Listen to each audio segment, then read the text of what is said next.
I'm Steve Fitch, and I'm a retired forester.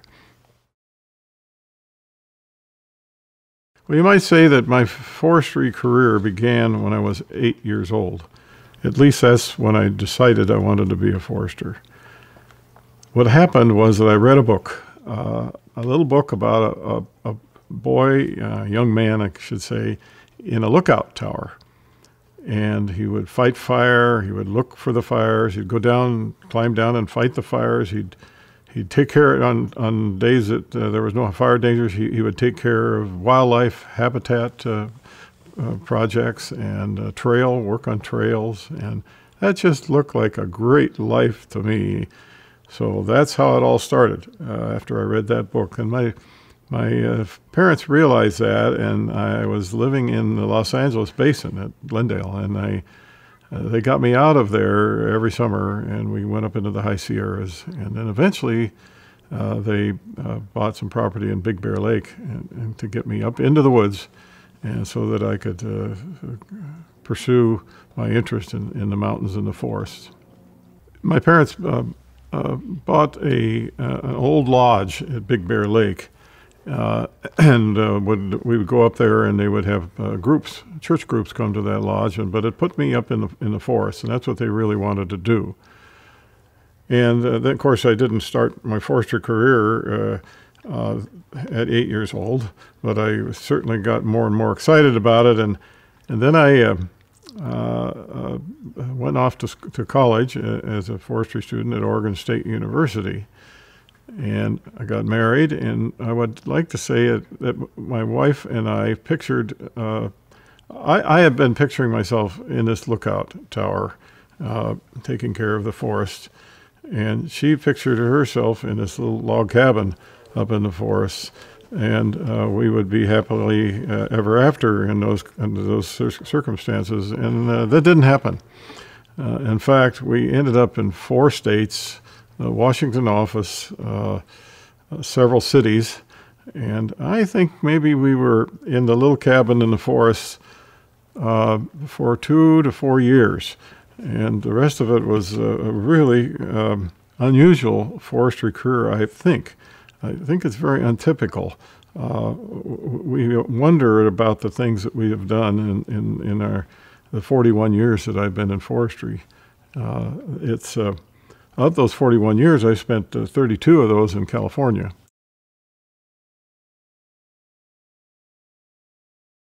Well, let's get back to the San Bernardino National Forest and my first job.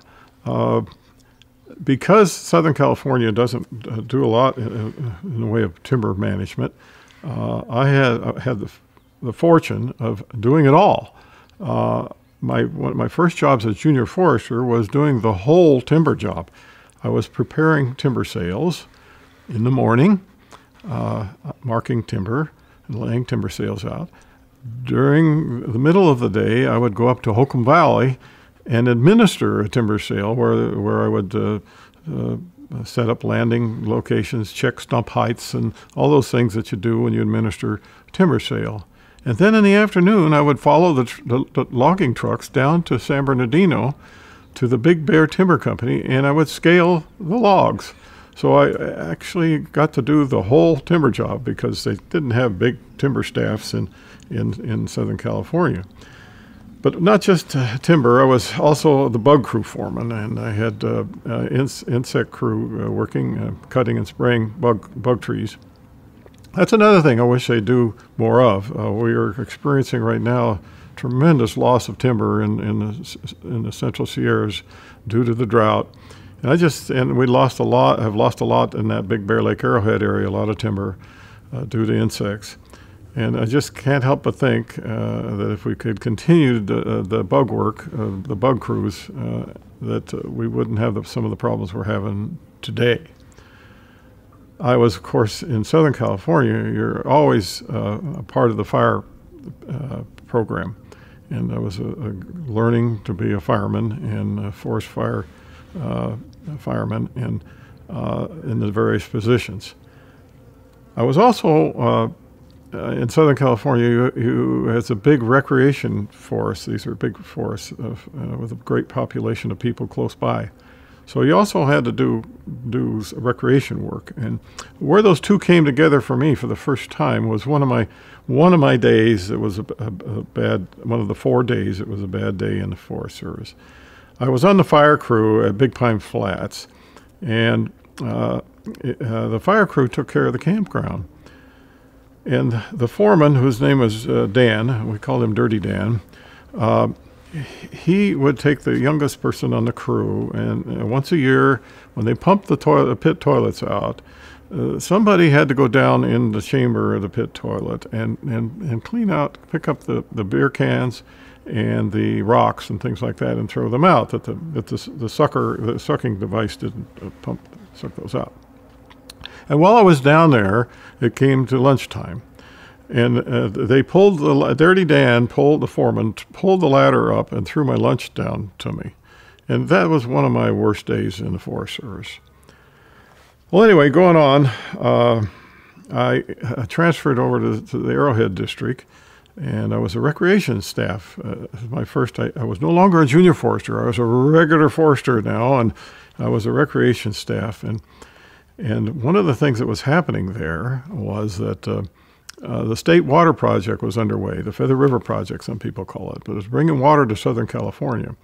And a great big reservoir was being planned on the forest. And I was put on a planning team as part of my duties. And this planning team was developing the recreation facilities around Silverwood Lake.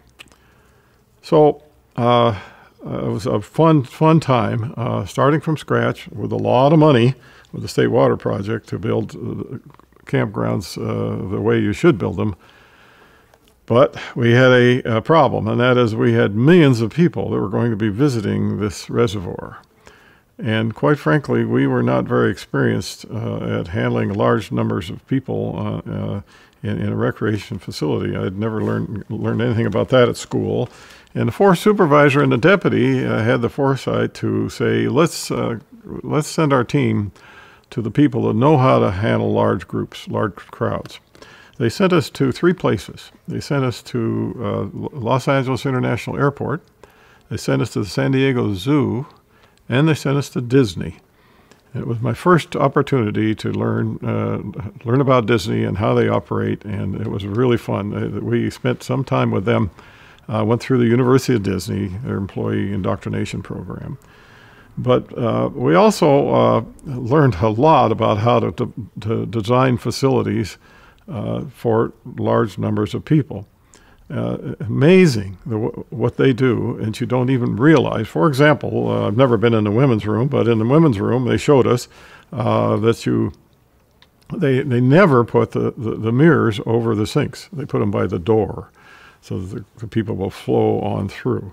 They never have queues or lineups where they're next to a building. That way they avoid people scarring and painting and whatever, marking up the buildings with graffiti.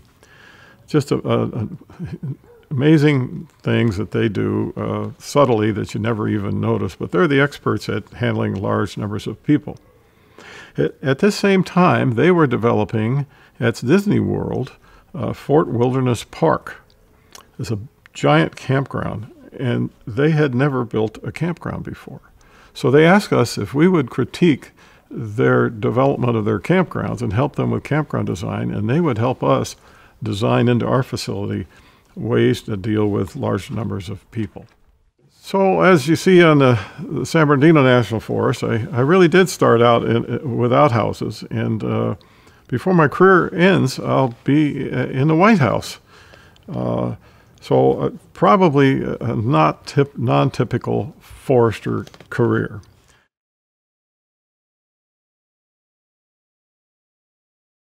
Well, from there, we moved on to the Inyo National Forest and had some interesting experiences there. I was, again, a recreation officer there, and it was really, really a great time. I was a snow ranger doing avalanche work and ski area planning.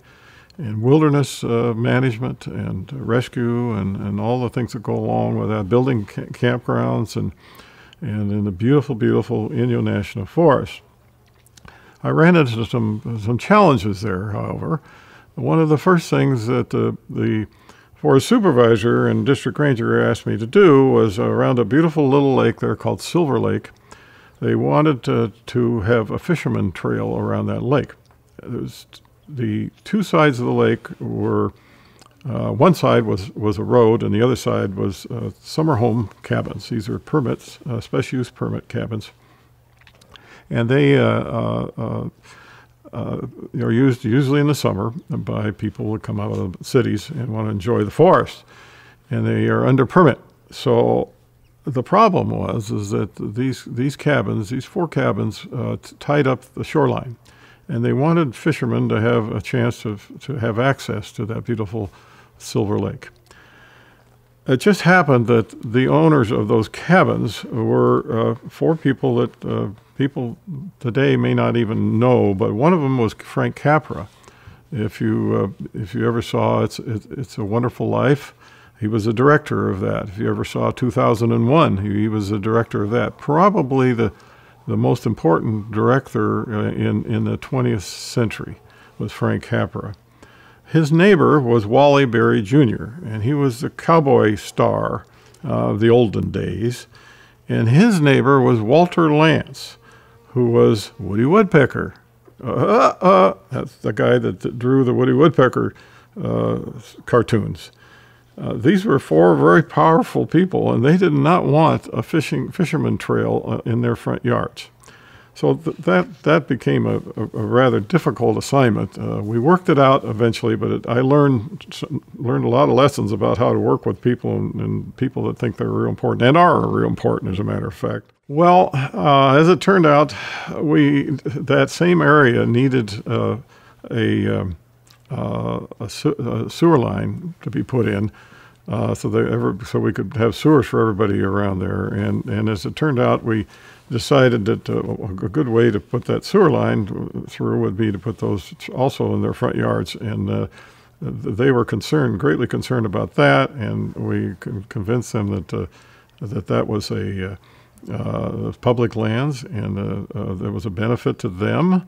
And at the same time that we put that in, we could also put in a nice trail for fishermen. And they wanted the sewer line, but they didn't want the fishermen. But they accepted it, and eventually we worked it all out with them. We became friends towards the end of this process. But we had another movie star person show up on the scene there at Lee Vining. Lee Vining's one of those little cabins that I did spend some time in the woods that I wanted to, in a very small community there. And it was so small that when Clint Eastwood showed up with his movie group to do a movie there where they painted the town red. I'm trying to remember the name of that. Wagon? No, it was the I can't remember the name of that, but anyway, we'll figure it out. We'll Come back to it. So the movie crew was all there, and there's not much to do at Lee Vining in the evenings for all these people. So Clint came up to the ranger station and said, "Could you play baseball with us?" And so we had the only group of people, government employees there in town. Town was 300 people, including chickens and dogs. So he had the great idea that we start a baseball tournament with them. So we played that summer. We played baseball with Clint Eastwood and all the Western movie stars also in the afternoons in the summer. And I tell you, he's got a mean fastball. He was the pitcher. And I think I struck out a few times with that. The Inyo National Forest is, I believe, the most beautiful national forest in California. And that is because the Sierra Escarpment is there. The escarpment is a sheer drop-off onto the east side there towards Nevada. And it's absolutely spectacular. If you've a skier, you've been to Mammoth, June Mountain, and you know they get a lot of snow, and it's very cold, and there's just extremely scenic with the aspens and the sheer cliffs and the snow and avalanches. When we would go to 74 miles to Bishop for our groceries, we would had a game we played with the kids. The ones that saw the most avalanches got a ice cream cone when they got to Bishop. And I don't mean avalanches that had happened. I mean current avalanches. They would see avalanches running as we would travel down to Bishop. Avalanches were a big deal there because of the big ski crowd, and we had some unusual situations occur there in Mammoth. We would go early in the mornings and shoot the cannons at the avalanches, and then if that failed to bring the avalanche down, or we'd shoot them at the cornices, and if that failed to start an avalanche, then we would have to go up and ski cut those. And before we ski cut, we would try to start them with hand charges. So we'd toss over explosives over the cornice and try to get those to run. And if they still didn't run, then we would have to ski cut. And ski cutting is where you would ski back and forth across the avalanche start zone and drop suddenly on your skis to try to start the avalanche. That's the way we used to do those things. I'm not sure they do that still today. We were at the top, at the cornice at the top. We'd jump off the cornice and ski down through and try to get those going. And if you got caught in an avalanche, we had what's called an avalanche cord. It was an orange cord, a bright orange cord that you would toss out if you were caught in the avalanche, and then it would float to the top, and then they could find you. After a year or two of that, they came up with something called a SCADI, which was a radioactive signal that would you'd carry with you, and if you got buried in the avalanche, you could. Fortunately, I never got buried in an avalanche further than up to my knees, so I was able to get out. Anyway, fun and exciting, and times there on the Inyo, the beautiful, beautiful Inyo National Forest. I was after that I was transferred or promoted back to the city. I was offered the district ranger job on the Baldy Ranger District on the Angeles National Forest. And that was not exactly where you'd like to go to be your district ranger. You'd think I'm going back to the city. This is be much more fun to be in a big forest someplace. And it was even more complicated than that. It was a ranger district where the district ranger had been there 32 years. And had really had put roots down there, and so that was a real challenge for me as a first ranger to move into that situation. In fact, the forest supervisor, when he met with me for the first time, he says, "Your first job was to move Selma Lewis and his family out of the house that they're in." Selma Lewis is the 32-year ranger, and he had raised his family there in a Forest Service building in the middle of a house in the middle of Glendora. And he was still there, and Bill Dresser, the forest supervisor, wanted me to get them out of there. Well, Selma Lewis was also a gentleman, and he knew that wasn't going to be, he wasn't going to be able to stay there. So before I got there, he moved the family out. But Selma was a very interesting person. He was famous. He was famous for his service chief duties on fires. He would put on the fanciest and the best fire camp that you had ever been in. He would have the county prisoners in white dinner jackets. He would personally go to the markets in Los Angeles and select the fruit to make sure we had the best fruit possible. So he had quite a reputation. He ruled his district like Patton. He was an understudy of Patton, and he would they wouldn't salute him, but come close to it. My first day or week on the job, we went out to the Dalton Hotshot Barracks to see the hotshot crew. And there was a hotshot crew lined up with their tools out in front of them. And Woody Height, the fire control officer, had me walk down along there, and he would take a tool from one and inspect it and hand it back to them, just like Patton would do as he was reviewing the soldiers during World War II. And it was quite an experience. The other thing about the Angeles National Forest and this first ranger district at Baldy was that the communities of Los Angeles, there were four or five communities in the foothills there that were very dependent on that forest. I found out how important those forests were down there in Southern California.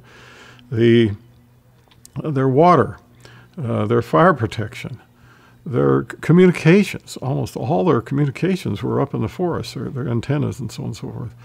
I think I mentioned water. 70 to 80% of their water came from the national forest there. And, of course, the recreation.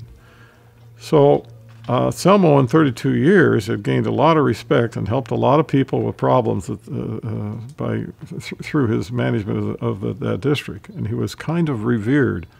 The other experience that was very different for me there was that my first week there, it was a lot like the scene from The Godfather.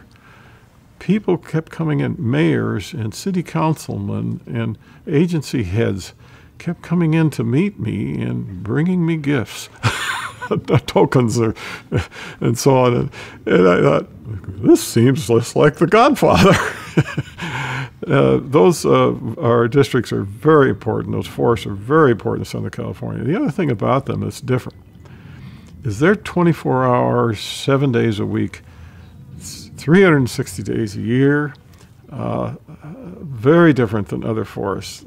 I learned after I left the Angeles Forest that, they went north into more typical national forests, is that you had the winter months to kind of catch up and get your planning done and catch a breath. And your facilities didn't get pounded on and beat up every day. In Southern California, those forests are loved to death every day, all year long.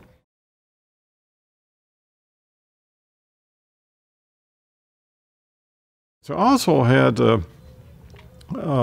responsibility for the Ontario Air Tanker Base. And Ontario Airport is now a big international airport, but back then it was a little bit smaller, and we had an air tanker base there. Had four bombers there, and that was my responsibility. And I had an incident happen there that was rather stressful for me as a new ranger. We had a lady that had a chicken farm right off the end of the runway, and we had these four C-119 bombers that were stationed there. And she did not like them roaring over her chicken farm. The chickens wouldn't lay eggs. And she would come in to me and complain about that on a regular basis. And I would ask the bomber pilots if they could try to get off earlier and go in a little different direction or whatever, and so on and so forth. But she wouldn't just settle for talking to me. She'd go to them and walk into their trailer there that they rested in, and she would just chew them out up one side, down the other. Well, one day they had taken too much from her. And she showed up in my office and said, "Your bombers have just bombed my chicken farm." And as a matter of fact, it just so happened that one of the C-119s on takeoff had to abort its load suddenly. They used a JADO to get the extra weight off. And he told me that his JADO had failed and he had to drop his load. And it just happened that he had dropped his load onto the chicken farm, and we had a lot of pink chickens, some dead chickens, and it actually blew the windows out of the back side of her house, and her house was full of retardant. So we spent the next week cleaning chickens with our fire engines and fixing houses and so on and so forth. That probably has never happened to any other district ranger that I know of. The other thing you learn when you're in Southern California on a forest is that you learn a lot about fire. And the big fire deal then, when I was down there in around 1970, was the development of Firescope. And Firescope was a new way to fight fires where we all coordinated amongst all the different agencies. And it grew out of the firestorms that they had on the San Bernardino National Forest and the Los Padres and the Angeles and all these forests down there had a terrible firestorm year, and then we found red trucks going by green trucks in opposite directions and so on and so forth, and there was very, very little coordination going on. So they developed something called Firescope, and it was developed at the Riverside Fire Lab. So as a ranger there, my district was really handy to trying these concepts out, and the Angeles Forest was. And so I was fortunate enough to be involved in the very beginning in the research and development of the Firescope program. And in fact, I had fire assignments on the first two fires. One of them, the first one was up on the top of the Angeles Forest, and it wasn't on my district, and neither one of them really were, but close. And I was a division supervisor at that time, and it was pretty much a disaster. It really didn't work too well. And we went back to the drawing boards and did some redesign. And the second fire was the Trail Peak, I think it was called Trail Peak Fire. It was going right up the face behind Los Angeles from the Caltech labs there, right on up towards Mount Wilson. And it was quite a fire. And it was the second Firescope test fire. And we had started to have some problems there. I was an agency liaison person. And what had happened is we had a fire chief there in Monrovia who we tried to fold him into the system, in the incident command system, where he would put his resources in with the Forest Service resources, and everybody would, blend together, and we would fight fire effectively. Well, he wasn't about to have our people tell his people what to do, his engines and so on and so forth. He didn't like that.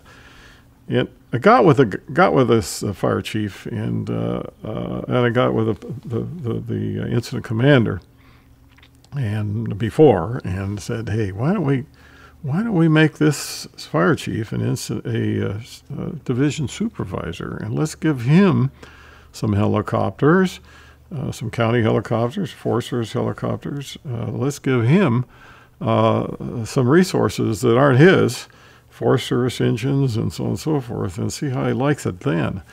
Well, we really he just loved it. He told me, he says, you mean I can have 4 or 5 helicopters in my division and tell them what to do, along with my red trucks from Monrovia? Yeah, you're the division supervisors. You've got to take care of that division. Well, we won him over, let me tell you, and everything went smoothly, and it was a wonderful demonstration of our first really successful, I think, incident under Firescope. So that was a lot of fun.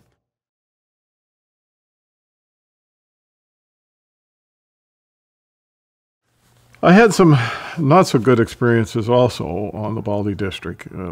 Right after I arrived, the fire control officer, fire management officer, Dick Montague, and Fred, his assistant, took me out to a ridge above Mount Baldy Village, and we looked down into the east fork of the San Gabriel Canyon. And Dick put his hand on my shoulder, and he said, look down there at that 60-year-old stand of brush. The brush was about 6 foot high, and heavy brush through this whole watershed. And he said, Steve, that watershed is going to make or break a ranger someday. And guess what? About 6 weeks later, I was visiting the office, stopped in on a Sunday afternoon, and it's a visit with a fire control officer, Woody Height. And as we were talking, a radio message came over, and it was a fire prevention technician at Mount Baldy Village. And he said, this is unit such and such, and we have a cabin on fire in Baldy Village. And he says, I would like to, I'm requesting a bomber from Ontario to do a drop on this cabin. And Woody and I looked at each other and we said, wait a minute, we're going to destroy a cabin, probably hurt people and everything else if we allow him to do that. And he was picking up the microphone to turn that bomber around, and the fire prevention technicians came back on the radio and said, oh, it's too late. It's spotted over the ridge, and it's in the East Fork of the San Gabriel Canyon. And that canyon, that was the Baldy fire. That was 40,000 acres. They didn't fire me as a ranger, but that was my first big fire as a ranger. There was another bad experience there in the Baldy District. We had a ski area in the Baldy District, and I was a pretty experienced snow ranger by that time. And worked with avalanches and so on. We had a ski play area that was near the base of the ski area that people would come up to and slide down the slope. The problem with it was a little avalanche chute. So it was very hard to keep people out of there. We put signs up to say no snow play and so on, but they would take the signs down and slide on the signs. One day I got a call that we had an avalanche, and we were doing probing in the avalanche, and so I got in my car and zoomed up there, red lights and siren, and I got up there and joined the group because I had experience with avalanche and searching for people lost in avalanches. And we were using avalanche poles, trying to find the person that was buried, and there was a 8-year-old boy underneath all that snow who had suffocated.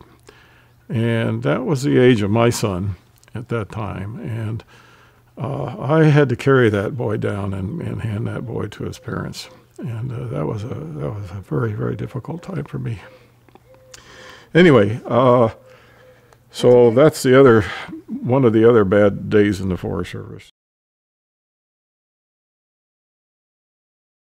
From then I went on up to as a ranger. I was again promoted to a ranger on the Shasta Lake District, which was the real primo district to be a ranger on the Shasta-Trinity National Forest, and that happened in 1979. So off to Shasta Lake District in the National Recreation Area. What an exciting place to be a ranger. Beautiful, beautiful, large lake, the largest one in freshwater lake in California. Beautiful recreation facilities. The national recreation areas, there were only 8 or 9 of them in the whole country. And they got a lot of money for recreation facilities, and because they were show places, and they were places that people really enjoyed. And that was a wonderful assignment. In fact, I want to say that the 2 ranger jobs are the best jobs in the Forest Service. I mean, they've just got to be. The district ranger, you're closest to the ground. You can get out in the forest when you need to. You can solve problems. You got great staff. I had just a wonderful staff there as a Shasta Lake Ranger. We called ourselves the Dream Team, and they were truly the Dream Team. Had a few incidences there that were kind of challenging and a little different than most foresters maybe run into. One day, and I was at the office, and these 3 guys in these dark suits came walking into the office, and they stood there above my desk, and I said, sit down. And they said, no, we'll stand. And I said, okay. So then I stood up, and I said, can I help you? He says, yes, we're members of the Secret Service. I said, you're what? He says, we're members of the Secret Service. And we're here to basically instruct you on how you're going to be managing your territory during the next few weeks. And I said, what? What are you trying? They said, yes, the president's coming. And he's going to rent a houseboat, or going to take a houseboat, and he's going to be, he and his family are going to be using your national recreation area as a vacation spot. And I said, there's some things you're not going to be able to do out there. And I said, well, help me a little bit here. What, he said, first of all, we're going to take over your fleet. And we had a small fleet of boats that we use for patrol and for cleaning campgrounds and so on and so forth. And he says, and then the other thing is that there will be no overflies. And I said, what does that mean? Does that mean if I have a fire here, I can't send a bomber? He said, if you have a fire here, and the lake shore is very inaccessible except for boat or bombers. And he says, if you have a fire here, you're going to have to check with us and get permission to let that plane fly over.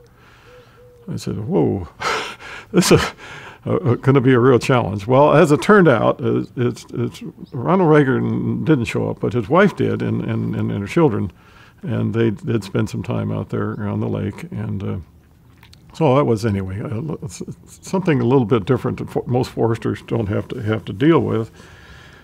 And then there was another problem that I was having to deal with there during that time, and it was we called them the houseboat wars, but it was really trying to maintain the serenity of Shasta Lake for houseboaters by not allowing houseboats to get too big or too many.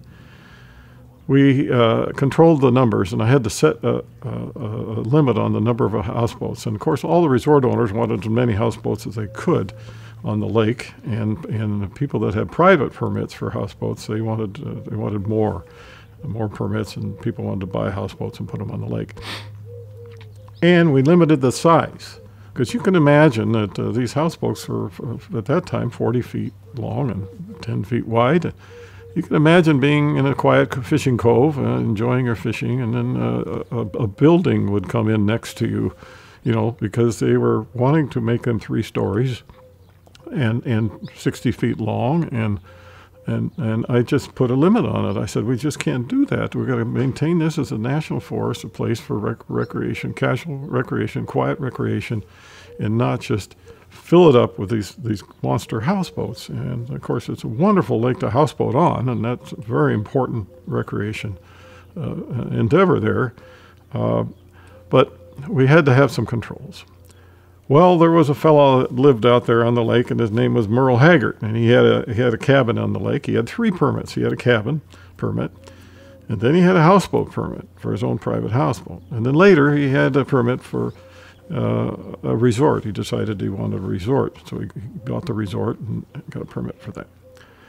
Well, he wanted the biggest houseboat on the lake, so he comes to the office with his design people one day, and we sat down and talked, and it was my first chance to meet Merle.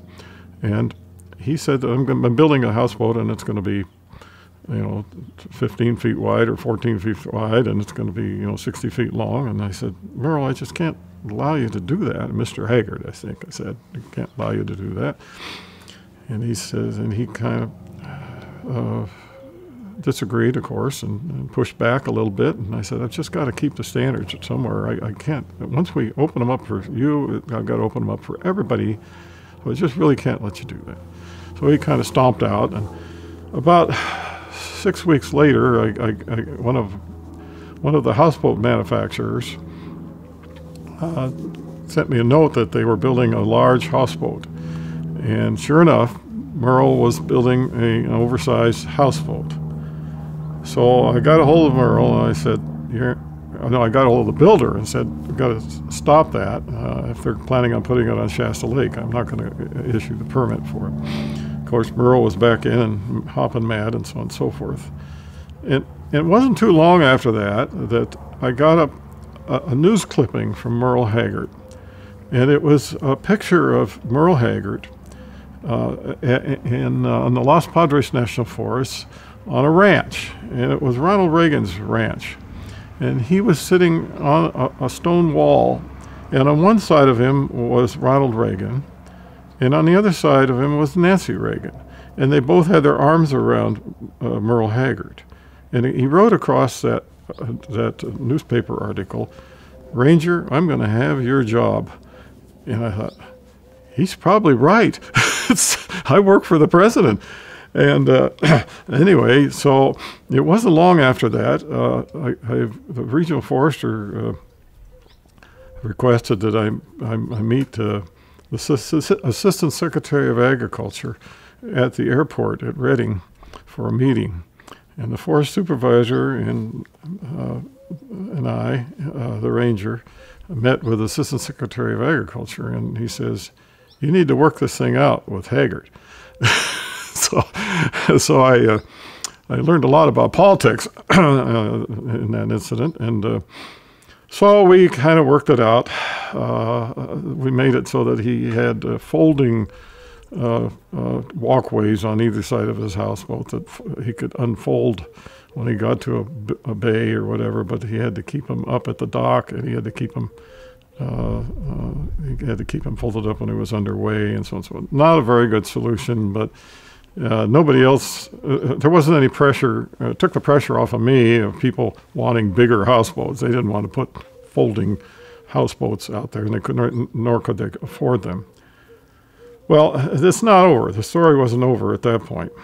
The Assistant Secretary of Agriculture said, "I want you, Ranger Fitch, to be out there and inspect this boat and make sure that it meets standards and that everything's worked out. I want you to be personally involved in that." So I get a call from Merle, and he called me often on a number of things. But anyway, he called me. He says, "The houseboat's ready for your inspection." And so I said, "I'll be out there next week, and we'll look it over."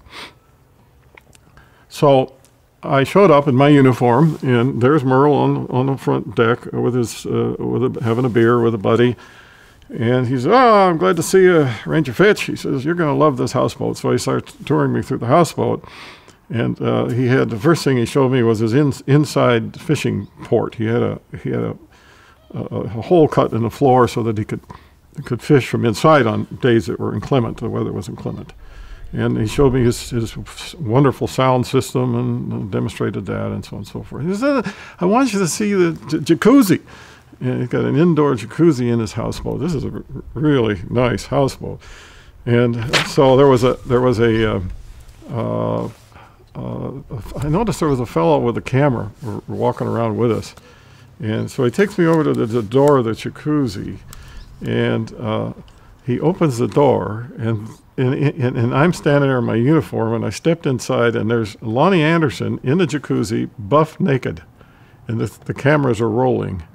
And I thought, well, what he said about having my job, he probably now has pulled it off. Let me explain why Lonnie Anderson was there. Merle Haggard and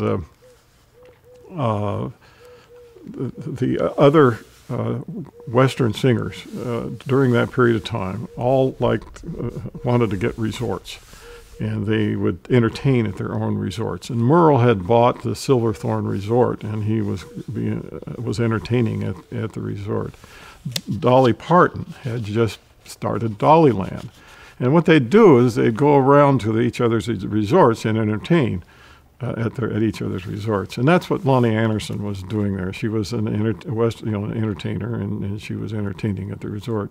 I think she was just as surprised as I was when I walked into the room. So anyway, that was not one of my favorite moments as a ranger. Again, the ranger jobs are the best jobs. You get into strange situations, but they create incredible memories. Merle Haggard died recently this year here at Redding. He lived here. And there was a full-page article the next day when he died with this picture on it. And I still have that article, and it mentioned that he was an avid houseboater, bass fisherman, and so on and so forth. And we worked together, by the way, on improving the bass fishing on the lake. But they also mentioned, the only other person they mentioned in the article on Merle Haggard's death was me. And they mentioned the houseboat wars out there. and that through it all, they said that Merle was a perfect gentleman, and that he and Steve Fitch had worked things out.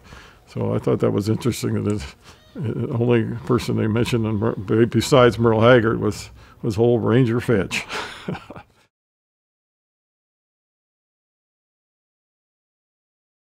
Okay, while at Big Bear, I had some other experiences and began to get a little fire experience.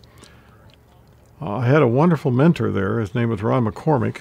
He eventually became the ranger, but he was my supervisor. And Ron assigned a job to me that was called Continuous Forest Inventory, CFI plots. And I would go out into the forest with a partner, and we would climb up a ladder and put the tags on trees with little numbers on them. And again, I was really interested in the excitement of the firefighting, but I didn't get very many opportunities to do that at first. And I was a little upset with Ron for making that assignment, especially because he required that we had to carry this ladder around, and during high fire danger days, we had to carry also a radio. In those days, the radios were about 20 pounds. They were leftover Korean War radios. And so here we were with my partner, Big John, really neat guy, and we would be walking. They'd drop us off in the forest, and we would spend the whole day hiking through the forest, setting up these CFI, Continuous Forest Inventory plots. And we, of course, were listening to the radio, and we would hear these fire reports, and they would be sending people, our friends and buddies, to these fires. And of course, we were out there lugging this big old fire radio around and the ladder, and we couldn't go to the fires. We couldn't understand why they wanted us to have a radio, because we didn't even have a truck.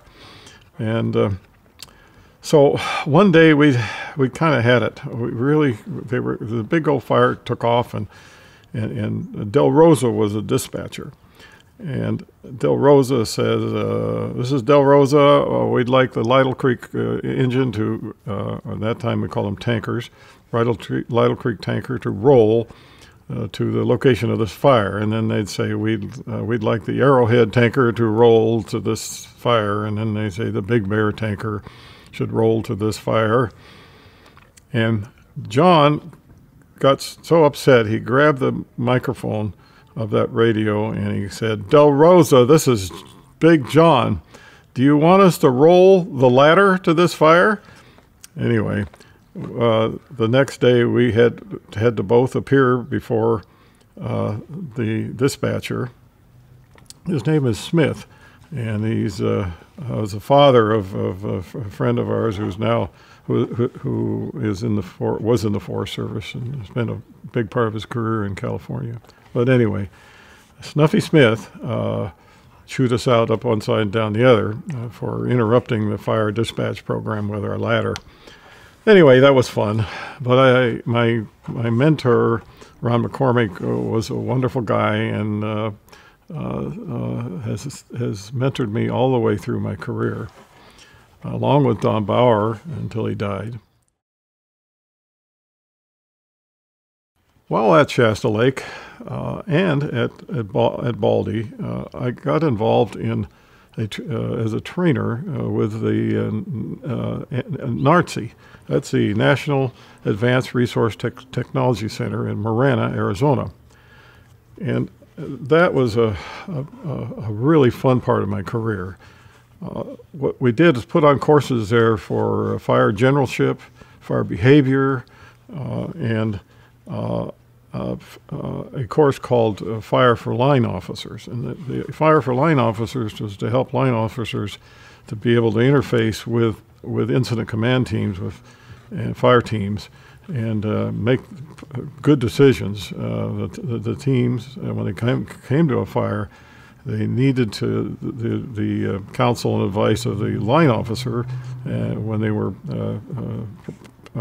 possibly damaging a resource or something with tractors or burning out an area they didn't want burned out or whatever. And public relations with the communities is very important for line officers to understand how the fire process worked, fire suppression process worked. And we were getting a lot of newer line officers that had really little or no fire experience. So I spent about 15 years teaching that course each winter, and that was a real highlight for me. It was really, really fun to do that.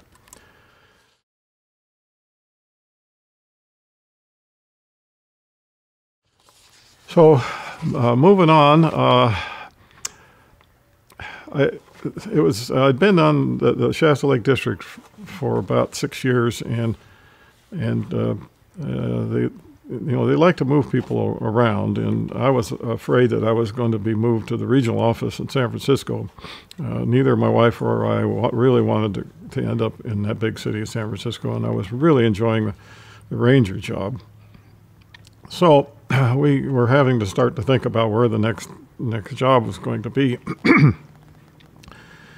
And we often do. We prayed about it, and my wife was praying that we were asking God not to send us to San Francisco, and I was secretly saying, well, don't send us to the Washington office, because that's where they send turkeys. The people that can't make it out in the field, they send them to the Washington office. At least that's what's a rumor. Or the really outstanding people would also go to the Washington office. But I didn't, at that time, I was really enjoying the field and wanted to stay in the field. Well, I had another mentor in the Forest Service. He was from the Inyo National Forest. His name is Everett Toll. And he was in the Washington office, the planning director in Washington, D.C., working for the chief.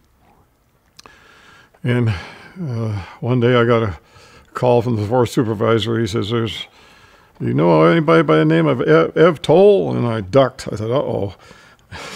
Well, Ev Toll is offering you a promotion in the Washington office to handle the wilderness planning program for the chief of the Forest Service. And so we thought, well, this is must be the Lord involved here, otherwise he would sending us to where we didn't want to go. So we'll just follow along with that, and we did. And so off to Washington, D.C. And I was either going to be a turkey, or I was going to transfer out as into some job, some great spot maybe, or maybe some great job. And that was our hope. We wouldn't have to stay there too long. But Washington turned out to be an unbelievable experience for us. It was just wonderful. So off to the exciting capital of the world, Washington, D.C. And there I was on the planning team, and I was doing the wilderness planning for the whole nation. It was a whole new world. Here I was kind of a big fish in a little pond. There I was a tiny fish in a great big pond. That was 1980. Let's see, we went there in 1986. Well, there were a number of rangers in there that had come from the field into the big Washington office with all the big shots and so on and so forth. And so we had a ranger club. And we were kind of like muskox, where they all put their heads in and keep their rear ends out to protect them from the dangers and the cold and so on and so forth. So we would meet from time to time as kind of a self-protection thing. But anyway, I would find myself there standing in line behind clerical people to make my own copies and things like that, which is, so it's a different world in there. You have to adjust your thinking, and it's a little hard on the ego at first. Well, anyway, I had several fascinating jobs there. I was the Rare 2 program, that's a roadless area review, had been completed, and there were 15 million suitable acres for wilderness, and there were 10 million acres that were set up for further study. And my job was to put together these wilderness proposals for whole states. So I was working on, like, the state of Montana. I would travel out and look at different wilderness areas and look at potential wilderness areas, roadless areas, and develop them into a reasonable area to be made into wilderness, where they would be untrammeled by man, and man would be a visitor only. These were very, very controversial. You could imagine the mining people, the railroad people, the timber people would not be able to enter and do anything in those areas. And so trying to draw those lines on maps to avoid ranches and so on and so forth was a real challenge. And then I had to appear before Congress and testify or prepare the chief for testimony on each of these statewide wilderness proposals. And I worked on that on about eight different states at that time. The other thing that I did there was I became the Alaska desk person. The Alaska desk is a representative of the Forest Service that helps Congress through any problems they have, answers questions and so on concerning the national forest in Alaska. So in order to become familiar with Alaska, which I'd never even been to, they sent me up to Alaska for a month, gave me a helicopter and a beaver plane, and boats. The only way you can get around Alaska is planes and boats and so on. And I had a wonderful month of basically seeing all of Alaska, from Anchorage all the way down to Ketchikan, and spending that time covering that unbelievable state and those unbelievable forests was really a wonderful opportunity. We were working on the Arctic National Wildlife Area, ANWR, Nilka, the native lands there. We'd meet with the native chiefs of the tribes and so on, and we'd fly in a seaplane and roll right up into their tribal villages and have meetings and conferences and so on and so forth. It was just really fascinating. Things are done very differently in Alaska. And that was a great opportunity. In Alaska, your travel is everything's done by water or air, and then you have some major legislation that has gone through in Alaska that very, very strongly favors the Native Americans, and they have been given vast tracts of land to manage, and their idea of management is a lot different than the Forest Service idea of management. And they were, at first at least, they were mining the land of its resources. And one of our jobs was to convince them that there's a better way to do it, for sustained yield and for the health and the welfare of the fisheries, which is very important to the natives in Alaska. And they eventually began their own forestry programs. And the Bureau of Indian Affairs has a pretty strong forestry career opportunities in forest. It brought a lot of foresters into their organization, which was really good to see.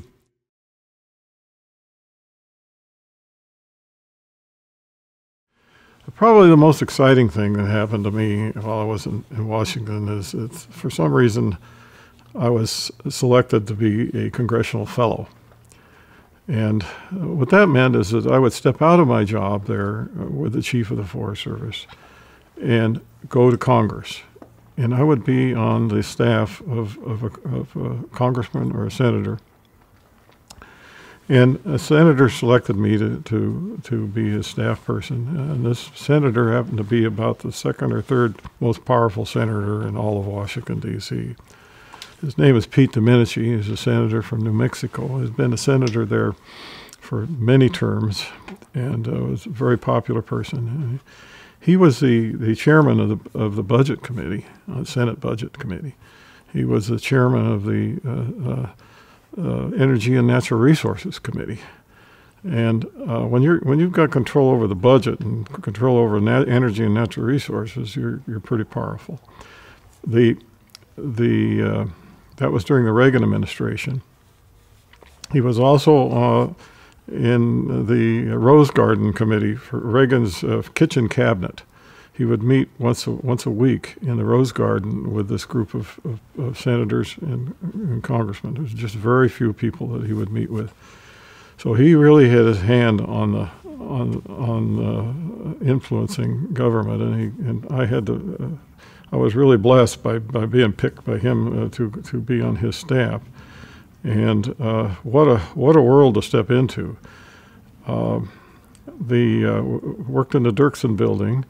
And I had an opportunity to work on some legislation for him, and actually was able to get some legislation through while I was there. I was there for about 9 months, and then he asked me to stay on another year. I was probably the only person on the Hill in Washington, D.C. that had a war bag under his desk. And you know what a war bag is? A war bag's your firefighting stuff. It's your Nomex, and it's your boots, and it's your whatever, everything you need to take to a fire. And I always had that war bag with me because having been in Southern California for quite a few years, I was a fire nut. I wanted to go to fires. Well, those years that I was there in Congress were back in 1987, 88.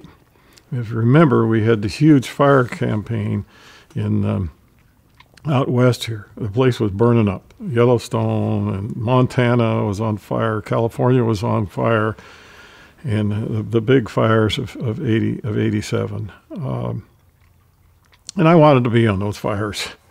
But one day the senator came into office and he says, "Look, I need some more legislation to help the folks back home, and I'd like you as a staff to come up with some legislation." And I'm sitting here thinking, what can I do? And there was a letter that came through, and one of the girls that opens the letters for the congressmen or the senators brought this letter to me. She'd bring the natural resources letters to me if I could help her if she had a question and couldn't answer.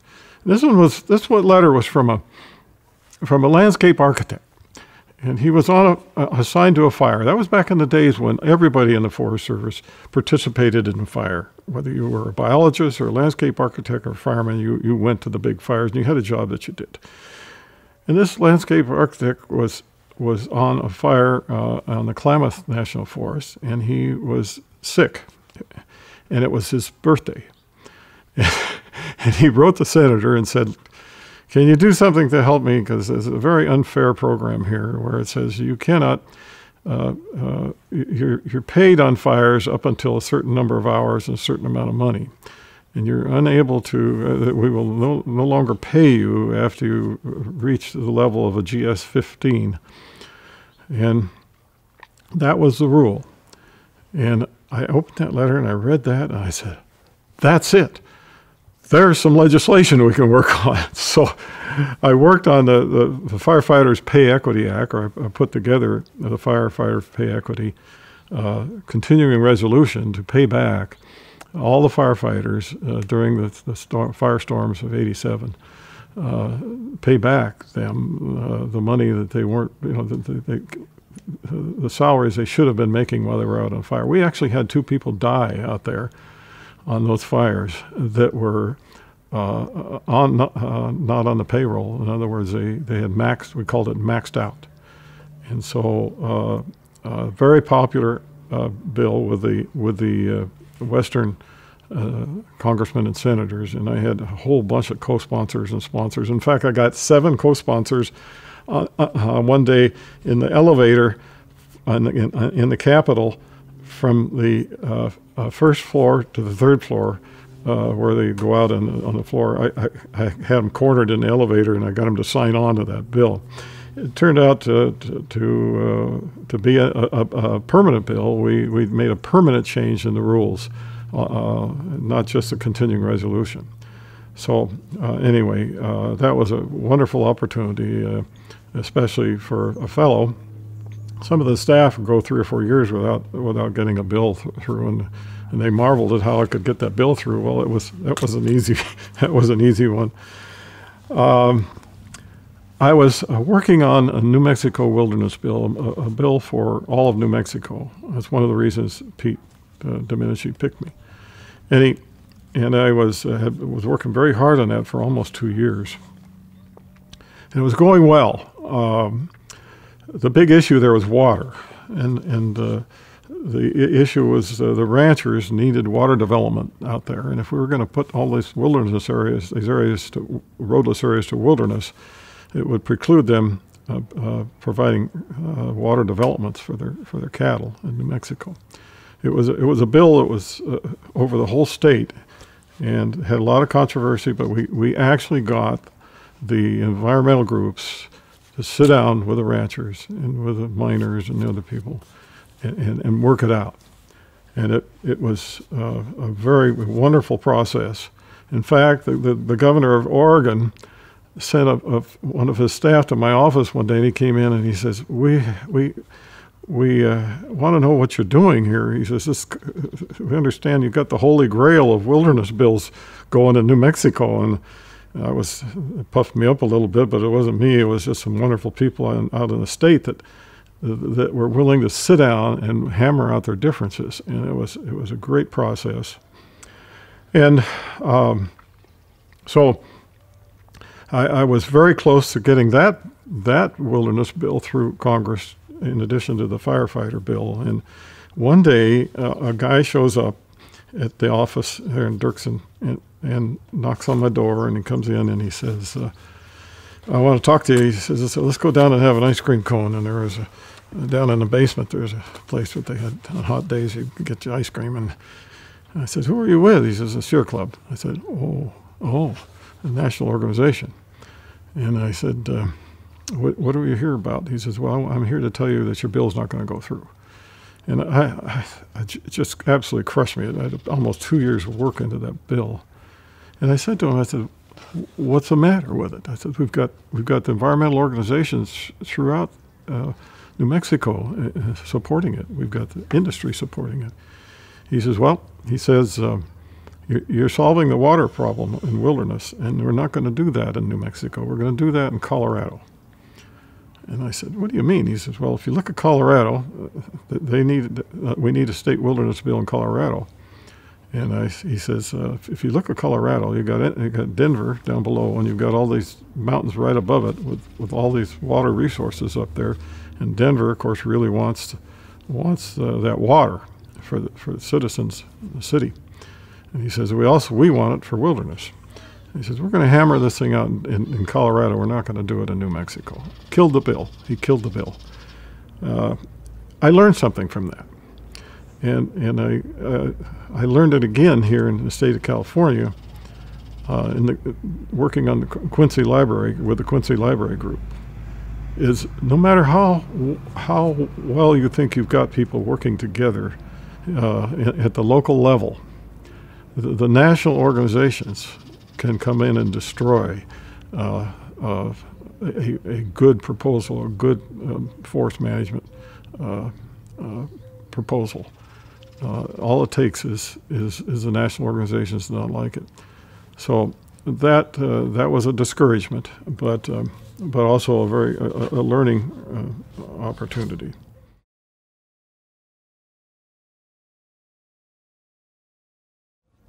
Some strange things happened to me, as you could imagine. They were all strange, because that was a different environment than I prepared for in forestry school. before the senator had other foresters in there to help him on his staff, but he liked to spend extra time with them because he was kind of an outdoor guy. And he called me the Big Ranger, and he was a very personable guy. And I had a couple of experiences that were very, very different. One day, he was walking down the hall after hours, and I was usually there after hours to try to get everything done to keep up with the attorneys that were in the office.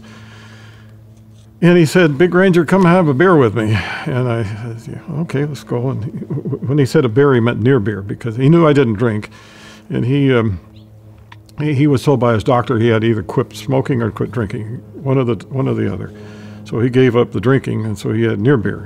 He was still smoking. So he said, "Come to my office, I want to talk to you." And I sat down with him, and I said, "Oh, what's he want now? Something about the wilderness bill or whatever?" And he says, "We've just been hit. We've had a destroyer just hit by a missile from Iraq, and it's called the Stark.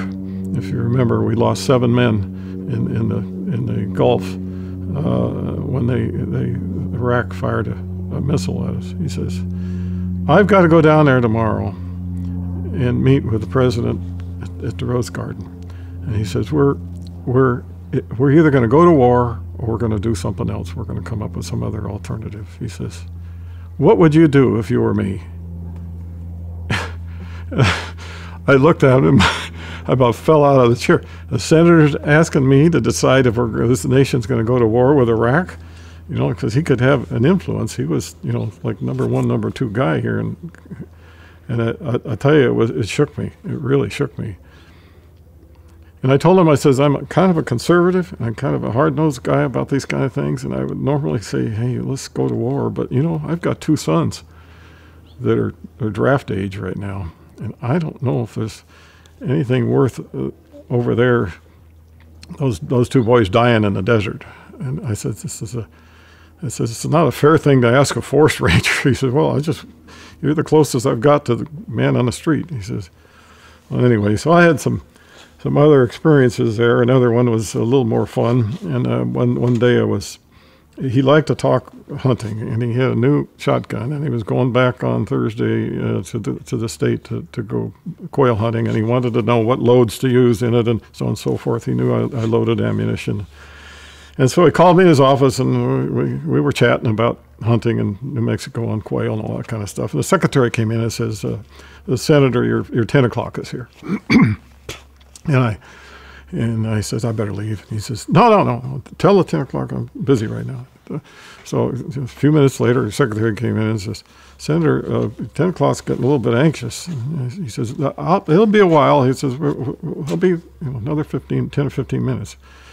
And she came back in and she says, "Senator, Secretary Baker is in the outer office waiting to get in here to see you." And that was Jim Baker. And Jim Baker had been the president's chief of staff. At that time, he was the Treasury Secretary. He went on to be Secretary of State, and probably one of the smartest, finest men ever graced Washington, D.C. He's kind of a short guy, and as the senator said to me, he says, "Get out of here." So I had to go back out the same door that Baker was coming in, and Baker looked up at me with this expression like, "Who is this guy?" Anyway, another time, there was a battle going out in Albuquerque over Sandia Peak. And there's a subdivision there at the base of Sandia Peak, a very, very upscale subdivision. And the Interior Department had control over the peak, over the Indian reservation at the base of the peak. They were working with the Indians, as Interior does. And the Indians were seeking to block access to this subdivision in some way or shape or form. And they were, it was quite a controversy. And Senator Pete Domenici, was kind of fed up with what was going on out there. There was a ski area up there that the public needed to go through. These people had their homes in there, and the best route in was being blocked by the Indians and supported by the Secretary of Interior. And Secretary of Interior at that time was Hodel. And he came into the office and says, "Big Ranger, I got a job for you." And I said, "Well, what's the job?" He says, "It's out in New Mexico." He says, "Oh," I said, "Going to New Mexico?" He says, "No, you're going over to the Department of Interior. I want you to pick up the secretary, and I want you to bring him over to my Capitol office." He had a special office down in the basement of the Capitol that some of the more powerful senators had. There's about 3 of those offices. So bring him to my Capitol office, and he says, "I want you to soften him up before he gets over there." I said, "What does that mean?" He says, "He's going to change his mind on this issue." He explained the issue to me, and I want you to get him ready for it, because I'm gonna soften him up, and I'll take care of him. Oh my gosh! I had to go over and get the Secretary of Interior. Remember, I worked for the Secretary of Agriculture when I was not in Congress, and I've got to prepare him to get beat up by the senator. Anyway, I went over there and I came back in his black limousine with his dropped us off, and I'd led him down to the basement of the Capitol building, and Pete really led into him, and he changed his mind. But anyway, I figured I didn't have any career in the Department of Interior if I ever wanted one. I had another one that was kind of uplifting. We're going through a period of time when the establishment, quote, is being talked about in Washington, D.C. These are the existing congressmen and senators, and they're being talked about as a bunch of idiots, or they're not sincere in what they're doing. They're just doing it for money, or they're doing it for fame, or they're doing it whatever. One day, I had something I wanted the senator to see before lunchtime, and I knocked once and walked into his office, which I shouldn't have done. And it was at noon on a Wednesday. And there, in his office, on their knees, praying, were 4 senators.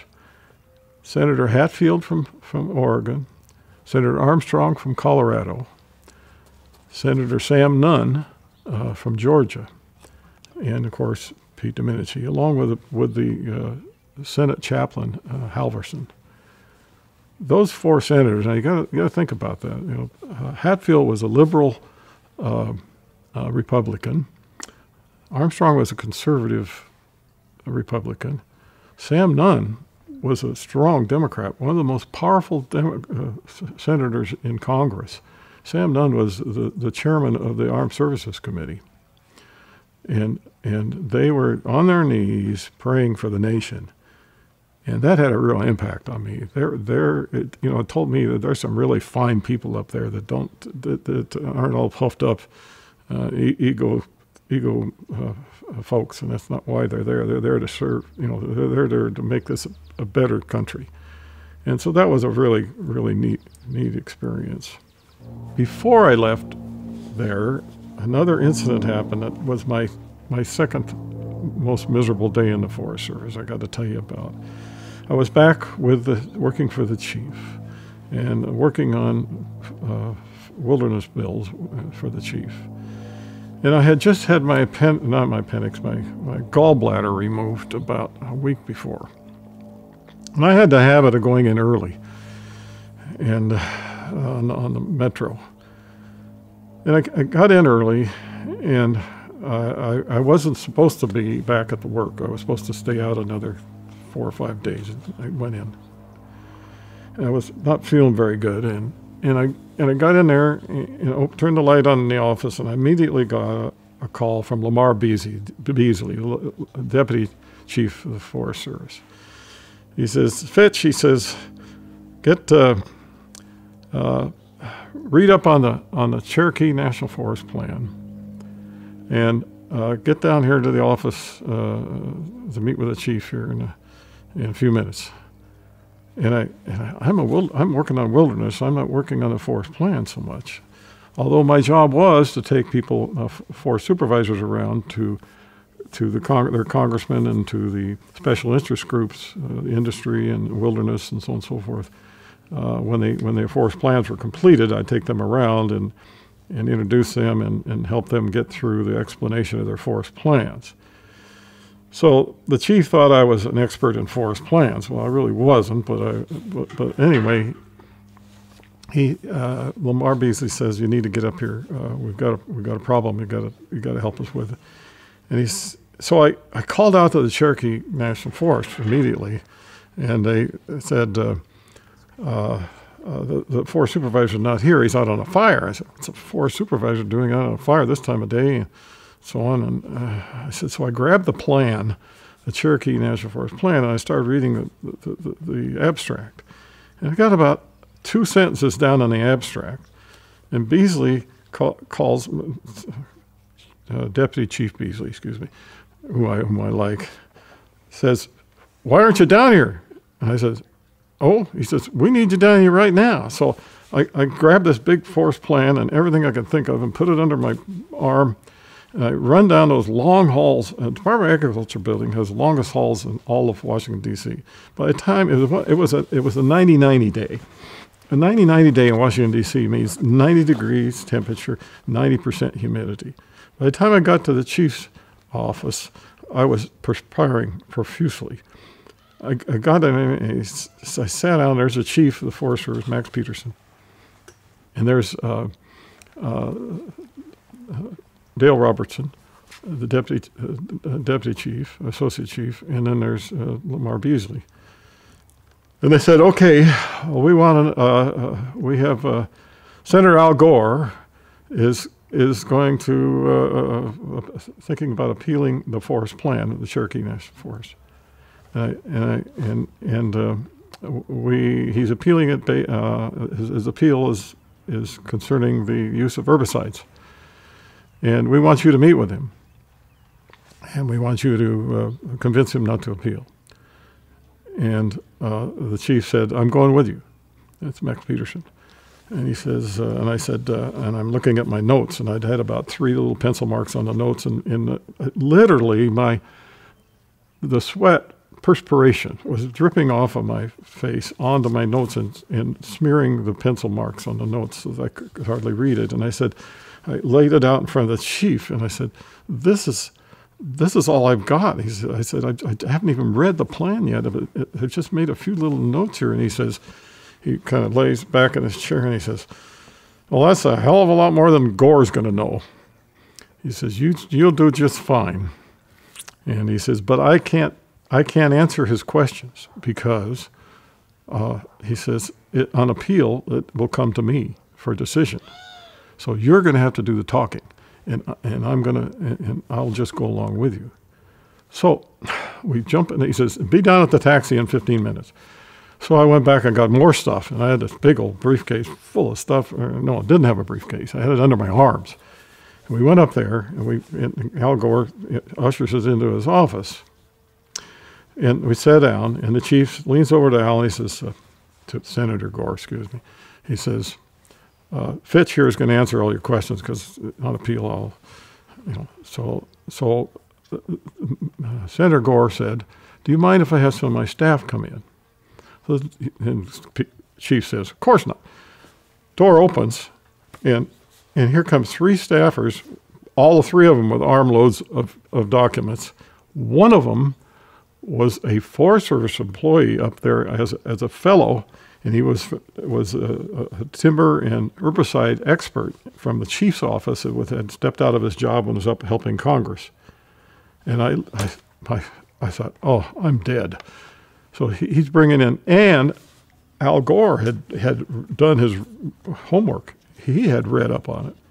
And they started firing questions at me, and I was doing a terrible job. I was feeling so inadequate. I tried to answer a couple of them, and finally the chief got frustrated and interrupted and said, "Now let me answer that one, and let me answer this one." And I'm by this time my gallbladder incision is killing me, and I'm almost about to vomit. I'm so sick, And the chief didn't know that, but anyway. So then Al Gore says, until we get done, he appealed it anyway. Al Gore says, would you like to go out the front entrance? There's press is waiting there. It was a setup. He'd set this all up so he could say he'd met with the chief and then he was going to appeal anyway. He says, the press is out, or do you want to go out my private entrance and there won't be any press there? Chief says, we'll go out the front door. Fitch will handle the questions. So we go out the door, out Gore's front door, and here's all these press guys around me, about 4 or 5 of them. And they're asking me questions and so on and so forth. And the chief just walks on down the hall away from it all and leaves me there surrounded by these guys. And one of them asked me for a card. And I had these armload of stuff, and I reached in for my card, and I dropped everything on the floor. So now I'm down on my knees, okay?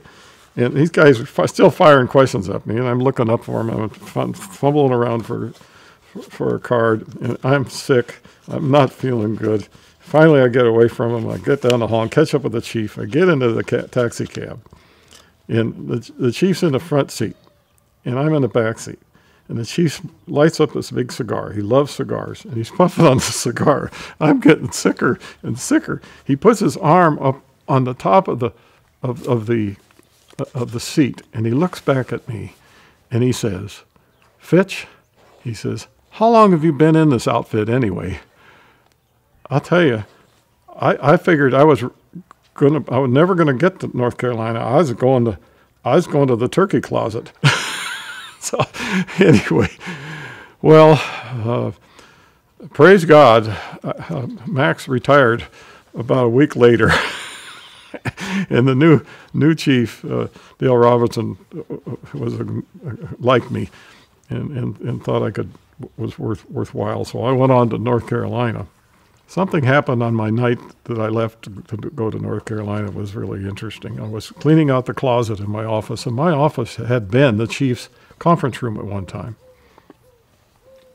And I was looking through the closet, and I found this beautiful wooden box in there. And opened this wooden box, and there was a Forest Service badge, but it was a great big Forest Service badge.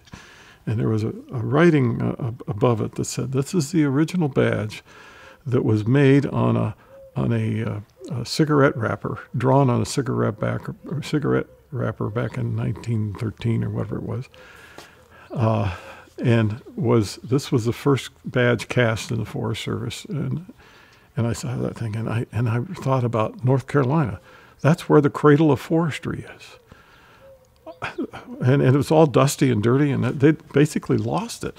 And I went down the hall. It was again late at night, and Chief Robertson, Dale Robertson, was in his office. And I walked in to say goodbye to him. I says, "I'm heading for North Carolina. I appreciate the transfer, and I'm really looking forward to it. And oh, by the way, Chief,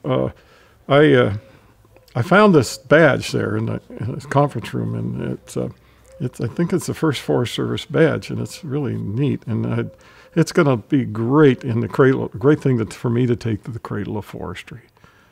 And Dale looked up at me and he says, "Hell," he says, "this is where forestry started, right here. That badge stays here. Give it to me." I showed it to him, and I gave it to Dale. I didn't want to give it to him, but I did. By the way, that got written up in the Journal of Forestry about a year or two ago. Well, from there, Washington, D.C., let's see. I was transferred to out. I didn't end up in the turkey closet with the turkeys. I was sent out to a national forest to be the deputy forest supervisor of national forest in North Carolina. And it was, let's see, that was 1989. And I was discouraged at first because I really wanted to go to Montana or Idaho or Wyoming or California. You know, we had kids there. And I was going south, and I wanted to go west. And I was kind of discouraged, and I was walking down the halls of of the agriculture office, and I was looking kind of down, and a regional forester was walking the other way from Montana, and he says, "Hey, where are you going?" He says, "I'm going to North Carolina." He says, "You're going to Asheville?" He says, "Oh," he says, "that is a fabulous place. That's a wonderful, wonderful forest." He says, "You're going to love it there." So anyway, it was great. I was encouraged. So off I went to North Carolina without the badge. And one of the things the chief asked me to do was to make sure that the dedication of the new Cradle of Forestry came off well. And that was one of my first assignments as a deputy forest supervisor there. There were 4 national forests. One of them, the Pisgah National Forest, had the birthplace of forest education in the United States. And it had burned down a few years before, and the museum had, not the school itself. But the old buildings were still there, beautifully preserved, and the grounds that had been donated by Biltmore, excuse me, not by Biltmore, but by Vanderbilt. Vanderbilt, the very, very wealthy person, one of the wealthiest people in the United States, had a real interest in forestry, and he donated Biltmore College of Forestry to the land to be used for training young foresters up. He had worked with Gifford Pinchot, and Gifford Pinchot had been one of the foresters that he had hired and had done work on his land there in North Carolina. But Vanderbilt brought in a fellow by the name of Carl Schenck, who was the first professor of forestry, you could say, in the United States. And he developed a wonderful school there, and the buildings are still there. And it's just a beautiful place. If anybody gets a chance to get to North Carolina, they need to visit that up in the Highlands area of North Carolina on the Pisgah National Forest. And we had the dedication, and it went well, and it's a wonderful place to visit. And those forests, I thought, I'm going to the South. I didn't think the South had very nice forests. Oh my goodness, they're beautiful. The streams and the waterfalls. That's the Pisgah Forest is where the Last of the Mohicans was filmed. If you remember the waterfall that they hid behind and so on, those are all there, and there's waterfalls all over the place. There's 30-pound German brown trout in those streams. Most of them are around 10 or 15, but there's some big ones. And it's just an exciting, gorgeous forest. And if you like the colors, the fall colors there are every bit as pretty as they are in Maine and New Hampshire. And it's not 90-90. It's up 90% humidity and 90 degrees. It's cooler and get a little bit of snow in the winter, and it's a wonderful place to live and work. And just talking about the living a little bit, the people there are really different than California. For the first time we showed up in town, moving to the area, we sat down at a restaurant, and the waitress took our order, and then she came back and sat down with us. And just to visit.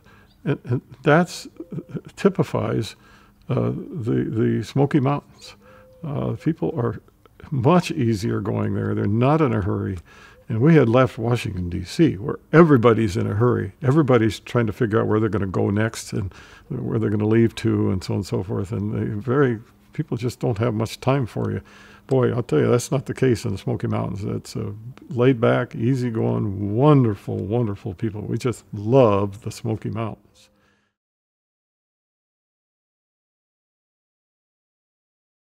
The Forest Service has a way of moving folks around, and pretty soon I got offered a job as a forest supervisor of the Florida National Forest. And I want to mention that I felt a little insecure about being a forest supervisor, and this mentor, Everett, told that I had maybe mentioned him on the Inyo National Forest. He was my supervisor there. Had told me once, and he was a wonderful mentor, still is. He's retired in Maine now. But Everett told me one day when I told him, I love this ranger job. I'm not sure I could ever be a forest supervisor. And he says, you know what, Steve? He says, all you have to do is surround yourself with really good people and then give them the freedom to perform and do what they like to do. And he says, you're going to find out that you can handle any job in the Forest Service. And he was right. I got to Florida, and I had an unbelievable staff there. Incredible rangers out there. And there were 3 forests in Florida that I was forest supervisor over. Basically, in the South, you're over the whole state. In fact, it's kind of like a little regional forester job, because you're working with the governor. The regional forester, that one that I had, Jack Alcock, he let the forest supervisors deal with all the state government dealings.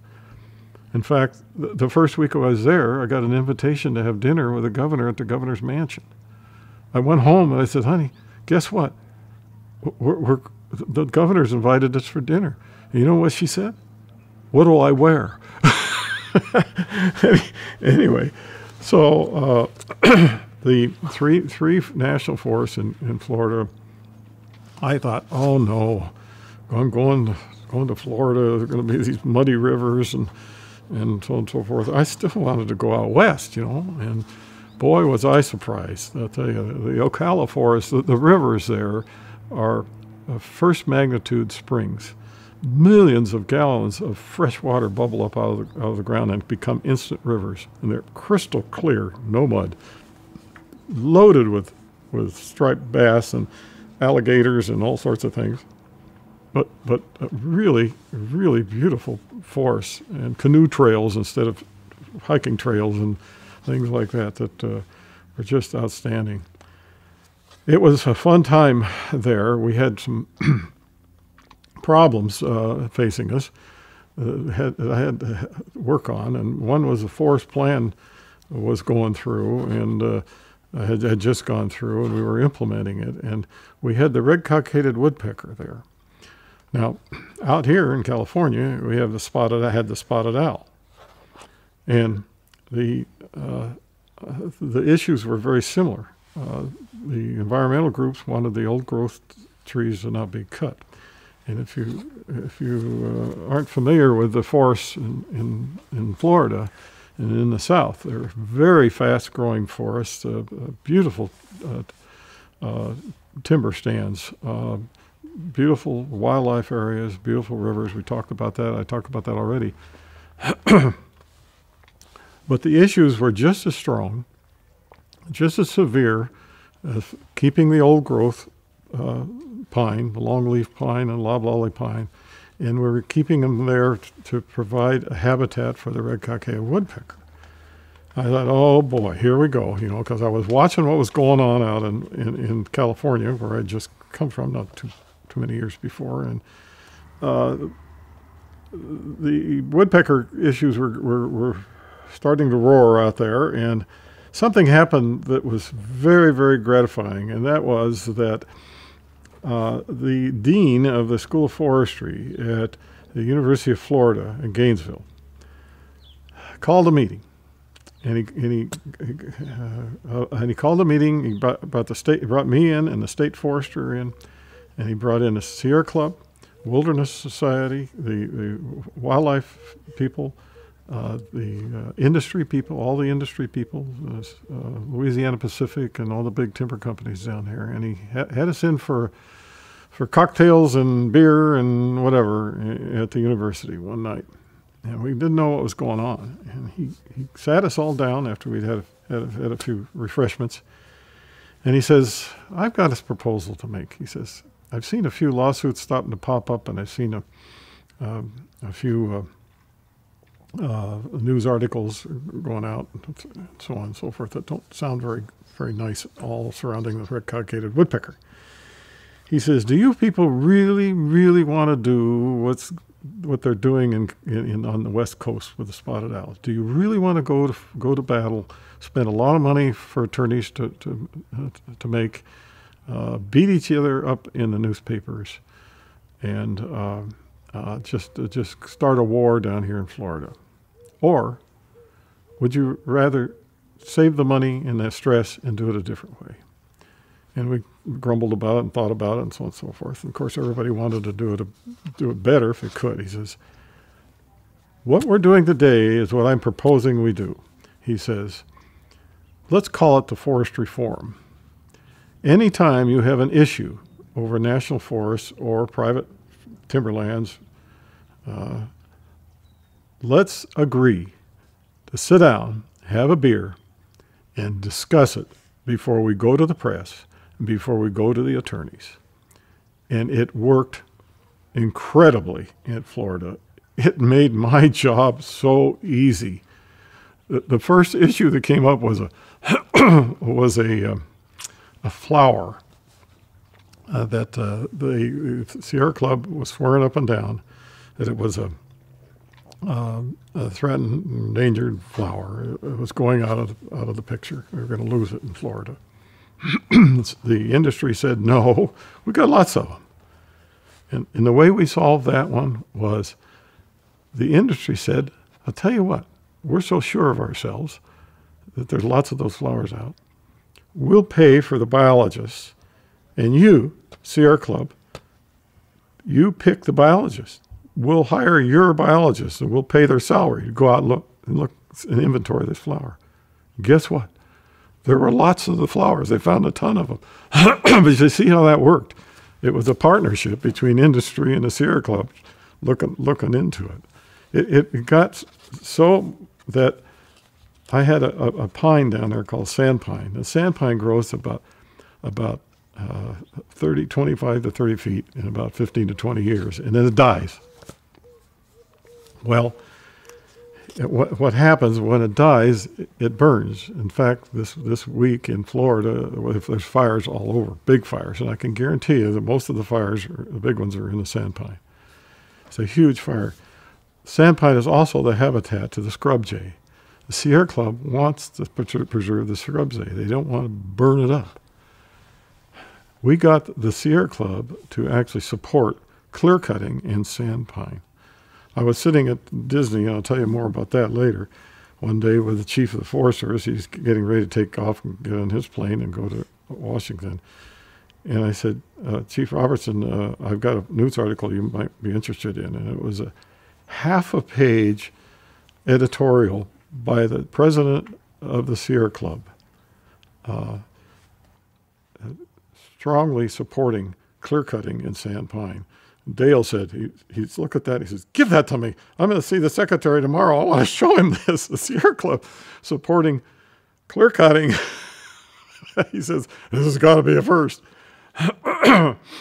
Anyway, so that really made life wonderful there for me. Made my job easier. And plus having a tremendously strong staff and strong rangers out there dealing with the issues, it really made life good, and I really enjoyed that forest supervisor job. I had some other assignments while I was there, though. One of them was kind of a surprise. I got a message from the chief saying that I needed to go to Southern Florida for a meeting about the United Nations meeting. I said, what's going on? He says, this is the Earth Summit, the United Nations Earth Summit in Rio is going to be happening here next year.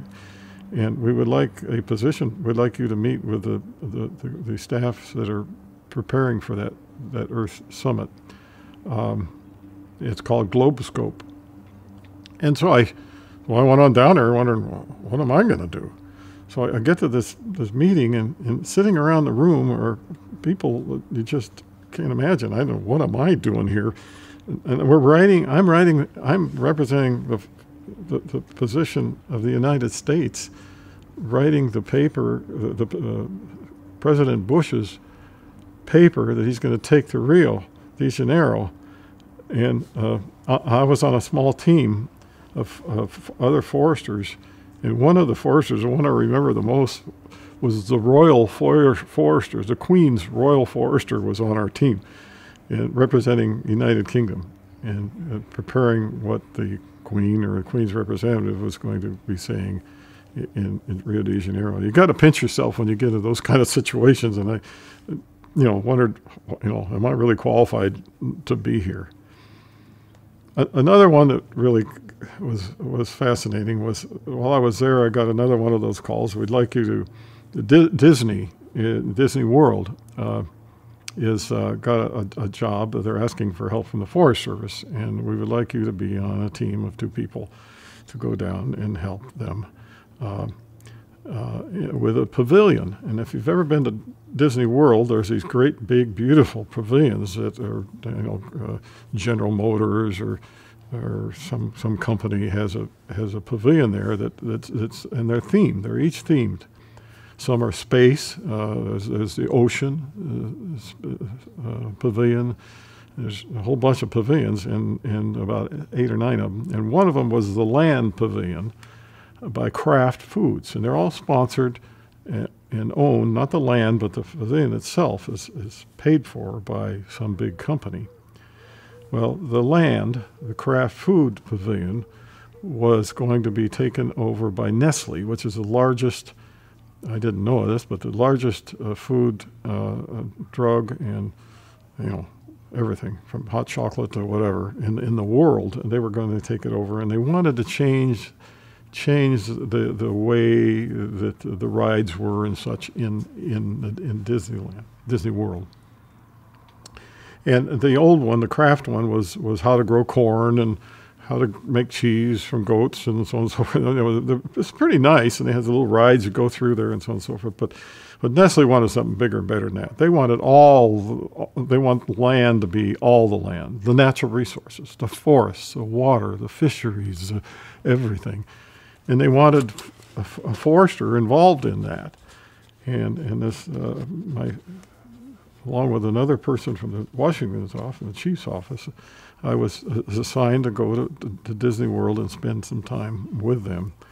And I went through the University of Disney again, this is the second time, and then got the inside tour, and then we started to work on a display for the land pavilion. What was most interesting about it is Disney, the foundation beneath Disney is something called WED Enterprises, Walter E. Disney Enterprises.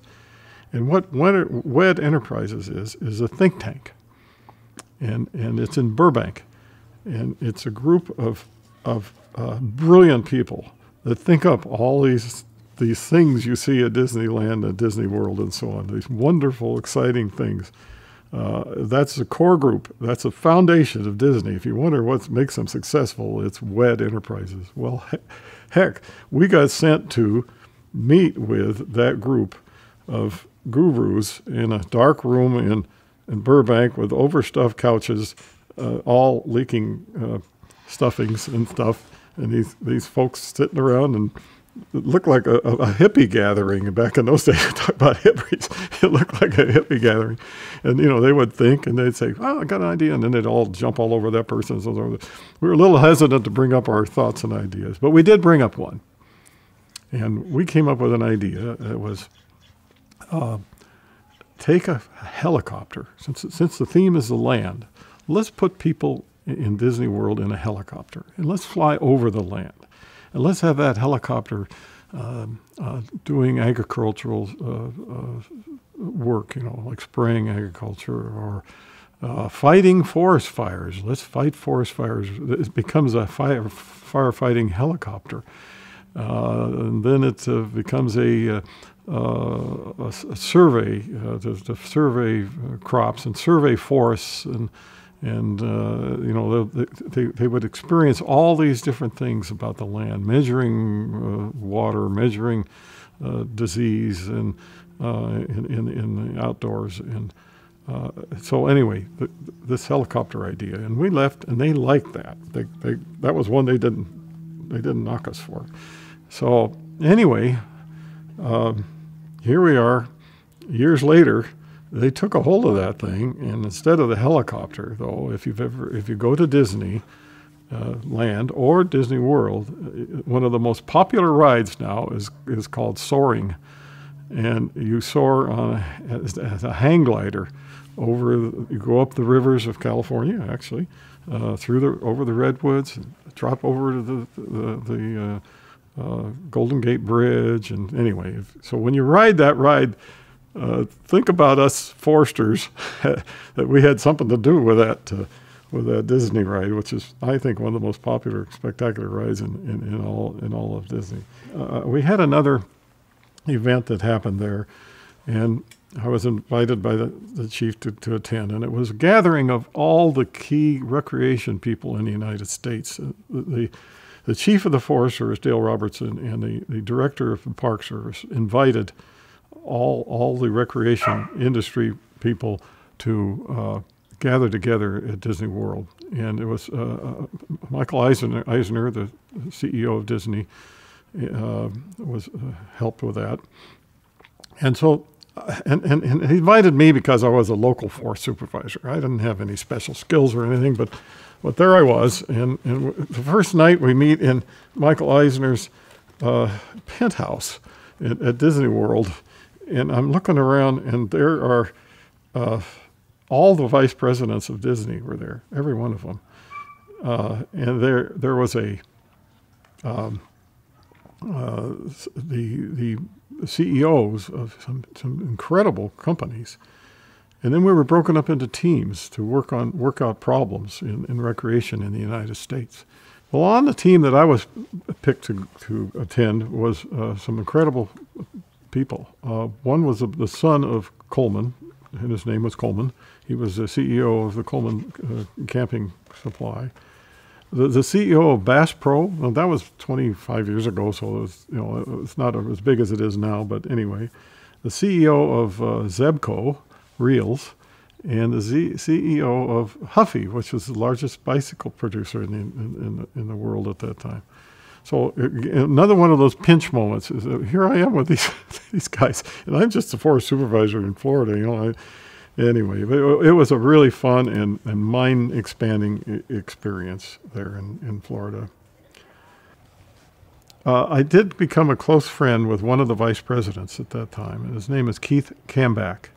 And Keith is the one that was a vice president for Disney in charge of development. He's the one that built Disney France, Disney Japan, and the reason he and I became close friends is that we realized that the people that visited Disney, a lot of them, went to the National Forest before or after they went to Disney World. They would camp out there. They would go down the rivers and hike the trails and those kind of things, and vice versa. So we were tied together by a common a group of visitors, and we felt there should be some benefits if our employees and our operations if we could coordinate between them.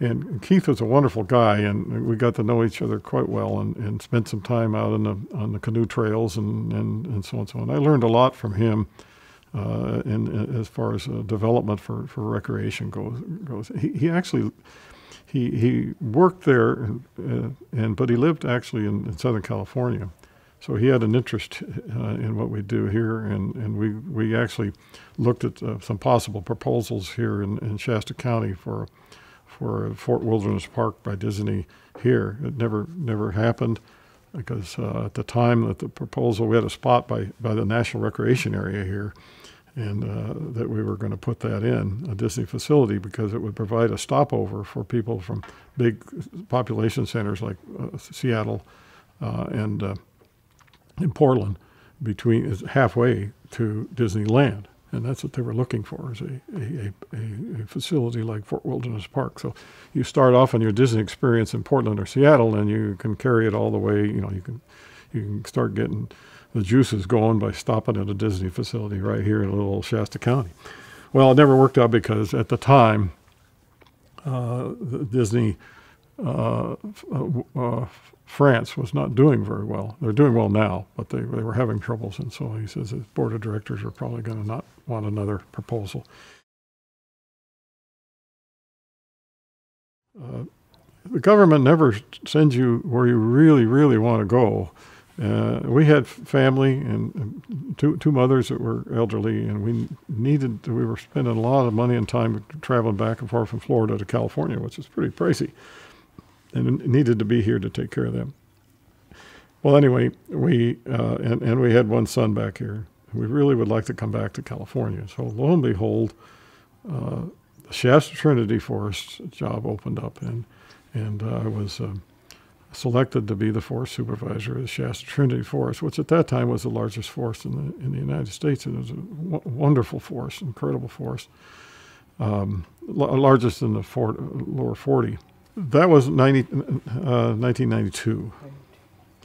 And so we were going home. We're coming back to California, which was exciting. Coming to a wonderful forest that I had worked on before. You never got sent back to where you worked before, and you never got sent back to where you really, really, really wanted to go. It was always someplace else. But this was truly a miracle, and we were blessed to be able to come back. As I arrived here back in Region 5, California, I realized that it was going to be a super challenge. And that was because of two major things. The consent decree, where the courts had said that we had to make sure that women were involved and have opportunities throughout the organization equally with men, and with the spotted owl hitting about the same time, created some tremendous morale issues. When you think about it, especially the white male in the Forest Service here was in shock, because a lot of the jobs that they were being considered for were no longer available to them. At the same time, the communities were very upset over the spotted owl. Timber production was dropping way down. Commercial timber operations were closing up all around us in these small communities here that were so dependent on them. So you had Forest Service employees that were going home at night, going out into the community, and were being blamed for the spotted owl for stopping the timber sales or not putting up new timber sales. And then on the job, some of them were not seeing their potential for promotion and so on, dropping to nothing. So, and at the same time, the budgets were being cut because the timber was producing a large part of the budget program, and we didn't need as many people because we weren't producing, preparing timber sales and such. So I was told to cut 100 positions. My first year as a forest supervisor here, because you can imagine the morale when people thought they're going to lose their jobs. So we I decided that the most important thing would be to get in touch with the employees first and see and really get a handle on the morale issue here. So much to the chagrin of my staff and the supervisor's office, I spent the first 3 weeks out on the districts talking to and listening, mainly listening to employees.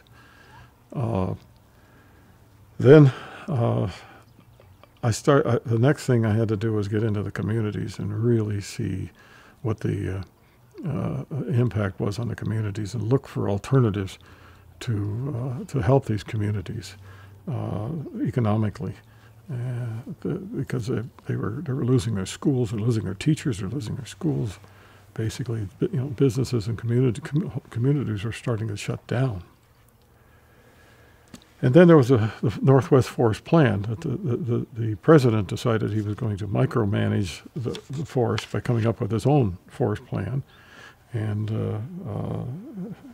fortunately, he lets forest professionals work on that and put that together. But he personally came out and had meetings and stuff in key community areas like Portland and Seattle and so on. So things were pretty exciting and difficult. we had a lot of employee grievances going on all over the places. So communities were desperate, and we tried to work out some things with the communities to change their focus. Still some forest products. For example, utilizing other kinds of forest products that were available to them. Manzanita, trinkets, and moving more towards chips. Smaller, younger trees were being thinned. And so the biomass industry, we worked on that, getting biomass plants into these communities. We tried to get a Job Corps center into Hayfork, and we were actually on the short list for there was going to be 4 new Job Corps centers in the United States, and we almost got that one up into Hayfork. So looking for alternative uses of forest products that wouldn't conflict with the owl was a big part of it, and but it's devastating, and the effects are still being felt in the communities here.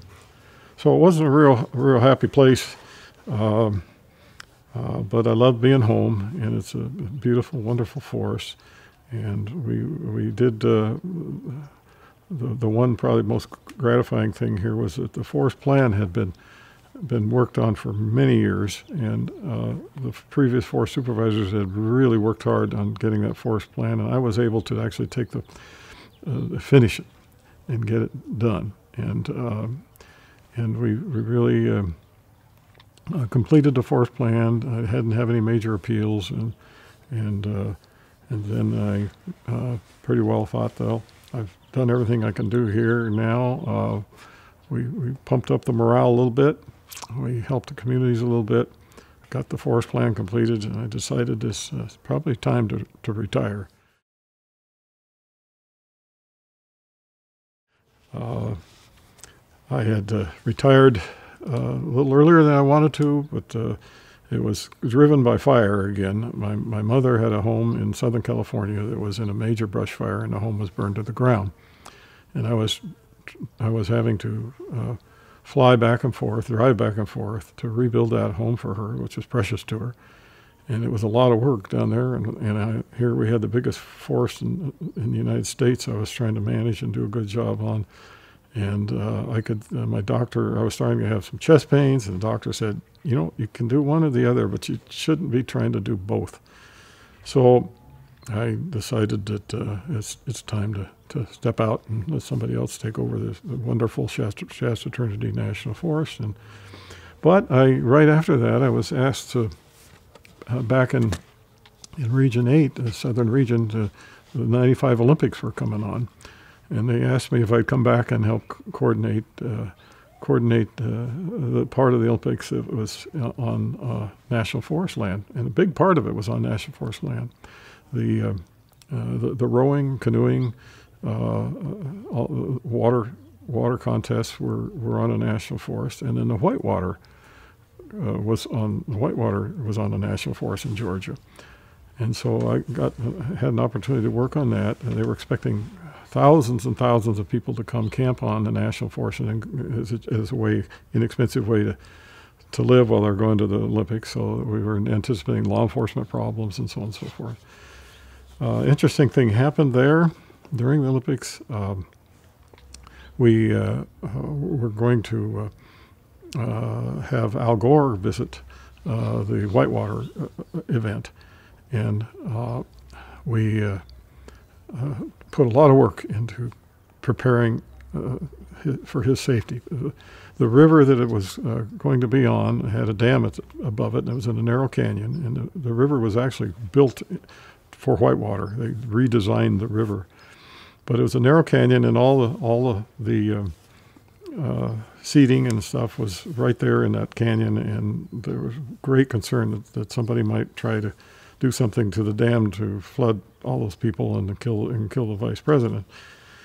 So there were some those kinds of issues, and no way, only one way in, one way out issues, and all kinds of things like that. So law enforcement. So we were struggling with those things, and then And then what happened was, if you remember the 95 Olympics, there was a bomb set off. In fact, my wife and I and family were standing right where that bomb was set off the night before, I believe it was, or 2 days before. And it was by a light pole at a little theater there and some people were killed. And so the vice, after all that work to get ready for the vice president, he canceled his trip to the Olympics. So anyway, but guess what? My family and I got to have their seats.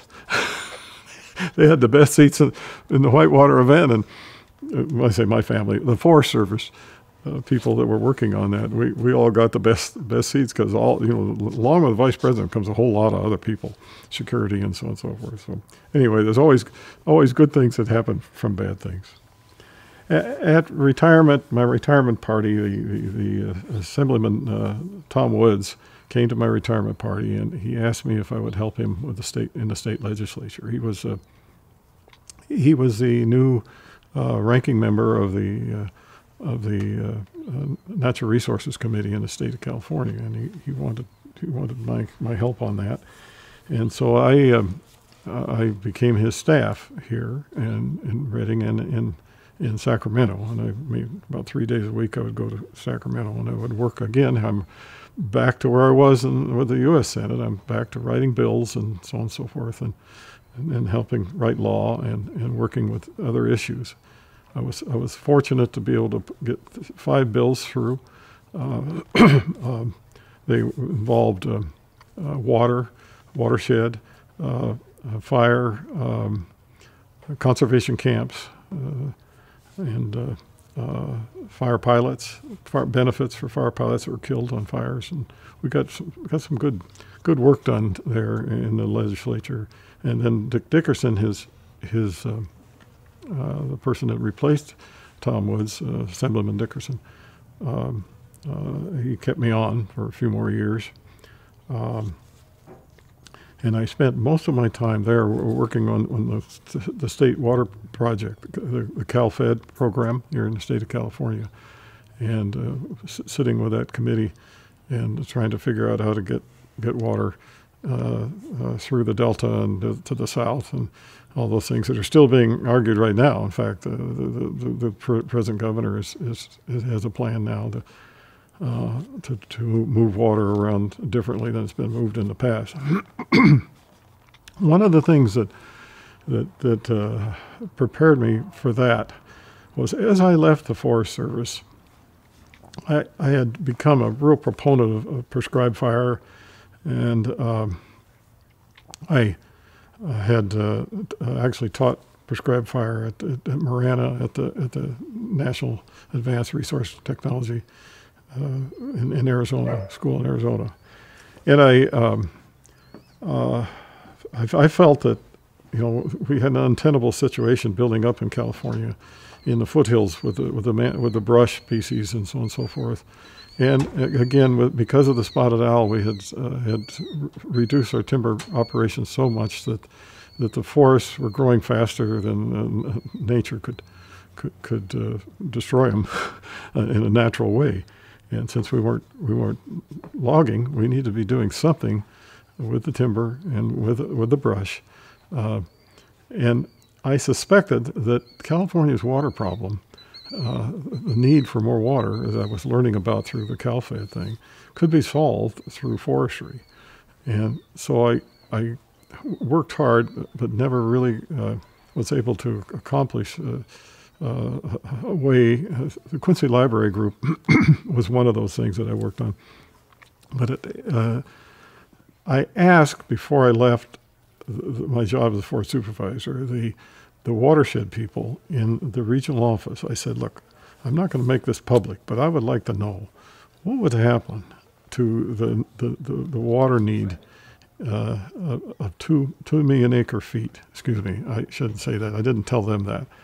I said, how much water could we conceivably produce in California, where 70 or 80% of it comes from the forests? How much water could we conceivably produce if we were to return the forest and the brush lands to their more natural condition? what I meant by that was, we would be back in logging, we'd be back into the brushlands burning those because they weren't brush, they were oak woodlands is what they were, grass oak woodlands. There was some brush. But these foothill areas, as we learned in the Grindstone project many years ago, if you start removing that brush and burning it off or cutting it off, you'll see springs start to flow again, streams start to flow fuller again. And I knew that had happened. So I asked these guys, and gals, how much water could we come up with? And what they came up with for me, and unofficially I was going out the door, was 2 million acre feet. That's exactly what CalFed was looking for Southern California and for the rest of the state through all these handstands they were doing to try to figure out what to do, and bypassing the delta and so on and so forth. Isn't that interesting? So I wanted to save the state by working with the assemblyman, but I was not able to do that. So after Simon Dickerson was not reelected. I hope not because of me. No, another strong candidate came in, Republican, and took over there. The former regional forester Lynn Sprague asked if I would join him with a company called, as a consultant to Foster Wheeler, which was a very large consulting firm. I think it's the largest one in the world, actually. CH2M Hill here in Redding is number 2. At least back then, it was the largest in the world. There's probably others now. And so I spent a couple of years after that, after working for the state assembly, working for Foster Wheeler, doing consulting work, which was interesting to me. I'd never done any consulting work before. And I worked on 2 projects. One was back to Florida with a fire plan for the state of Florida. And then here was a land consolidation plan where we would take all this, the checkerboard ownerships, Sierra Pacific and other companies where the National Forest is all broken up here on the Shasta-Trinity especially, where every other section is private land. And consolidate those and bring those together and create wildlife corridors and just get away from this insanity of anytime you want to do anything in the forest, you have to get together with the private landowner, or the private landowner has to get together with the Forest Service and get a permit or whatever, whether it's a road, whether it's a wildlife project or anything. And then when you have a fire, you can imagine the confusion when every other section that fire is burning over is in private land or Forest Service land. So I worked on a plan to do that, and that's not come to fruition yet. Maybe someday it will. And so I retired from that and been helping out with things like the Forestry Challenge and working with our Bible camp up has about 40 acres up there, and with another consultant, Jim Chapin, and I have been working with them, helping them manage their forests, and really enjoying the Forest Challenge, by the way. And I encourage Society of American Foresters to get involved in that great program and the FIT program and all the other things that we have going with the society. But in the end, I have to look back and say that I did fail, because I never, ever spent any time as an employee of the Forest Service in a lookout.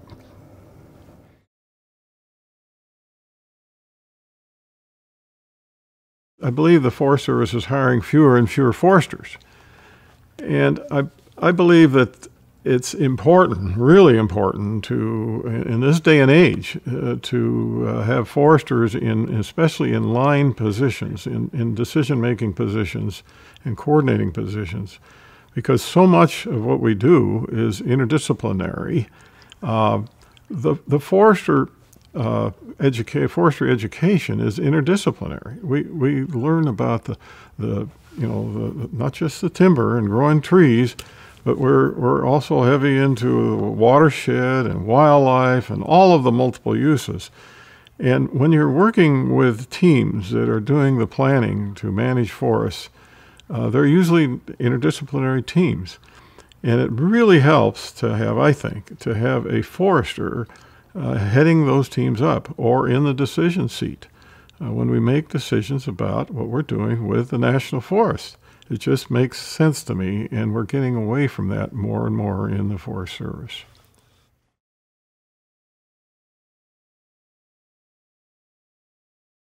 I was back to Oregon State University. I was in the student chapter of Society of American Foresters, and that was fun. And it was a good learning time for me, and a time to develop contacts and so on. When I graduated in 1964, I got a job with the U.S. Forest Service back at Big Bear, where I had spent my childhood. Fortunately, I was one of the few students that had a job waiting for me at Big Bear Lake and on the San Bernardino National Forest. And something unusual happened, I thought, is that when I arrived on the forest, the first meeting, the first stop they told me to make was at the Forest Supervisor's office, and not at the district office.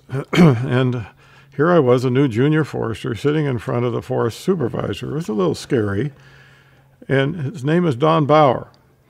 And the first thing he asked me was, "Are you a member of the Society of American Foresters?"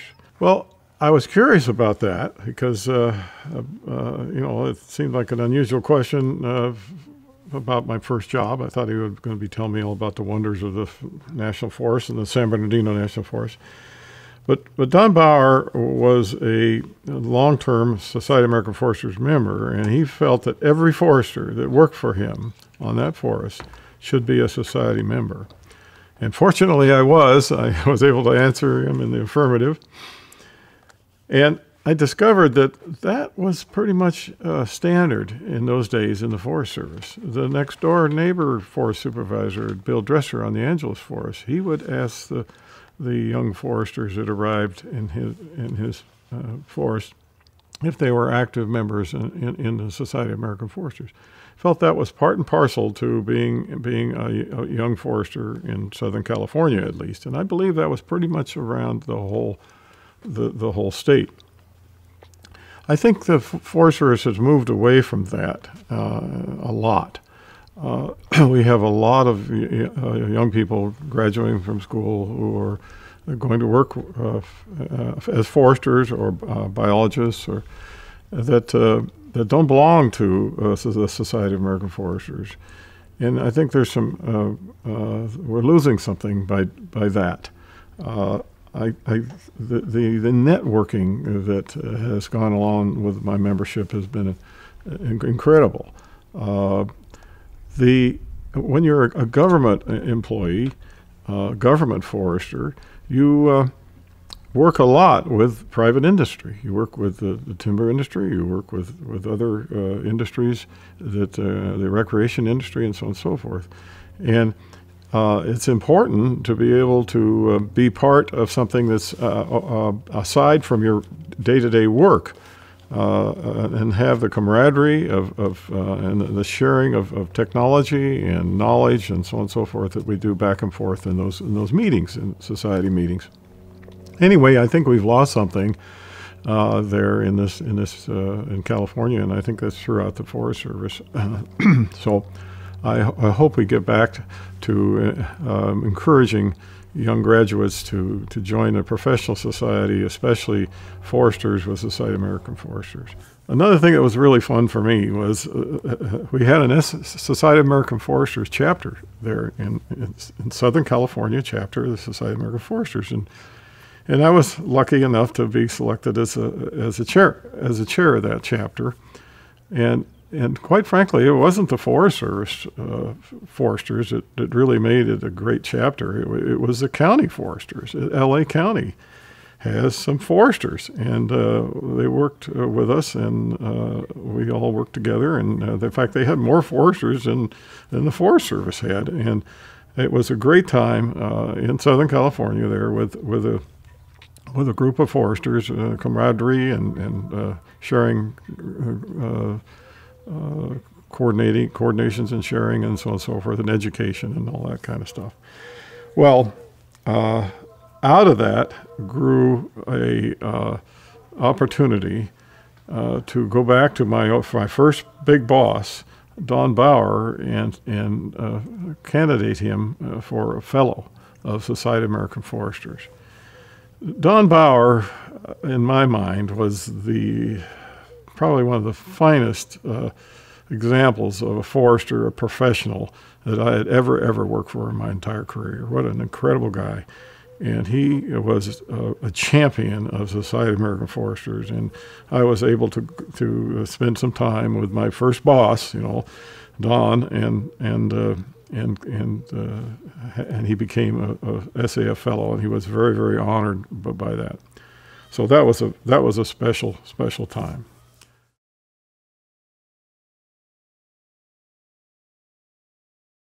Well, anyway, I think what's important is, do you enjoy your career? And I certainly enjoyed mine.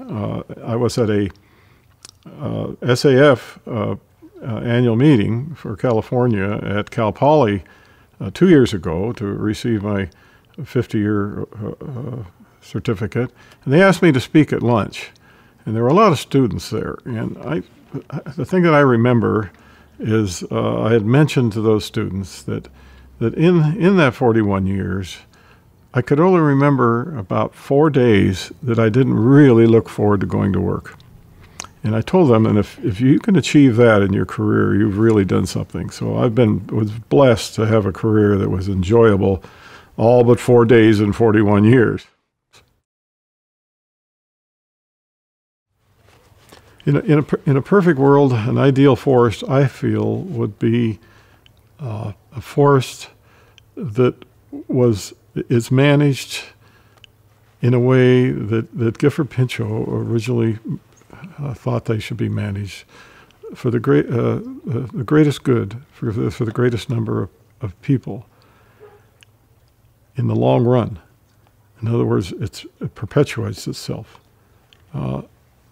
And it would be managed again for multiple uses. It's another old concept. It would be for all uses. And that way we would be benefiting all interests of man, the commercial interests, recreation interests, scenic interests, and it would be sustainable.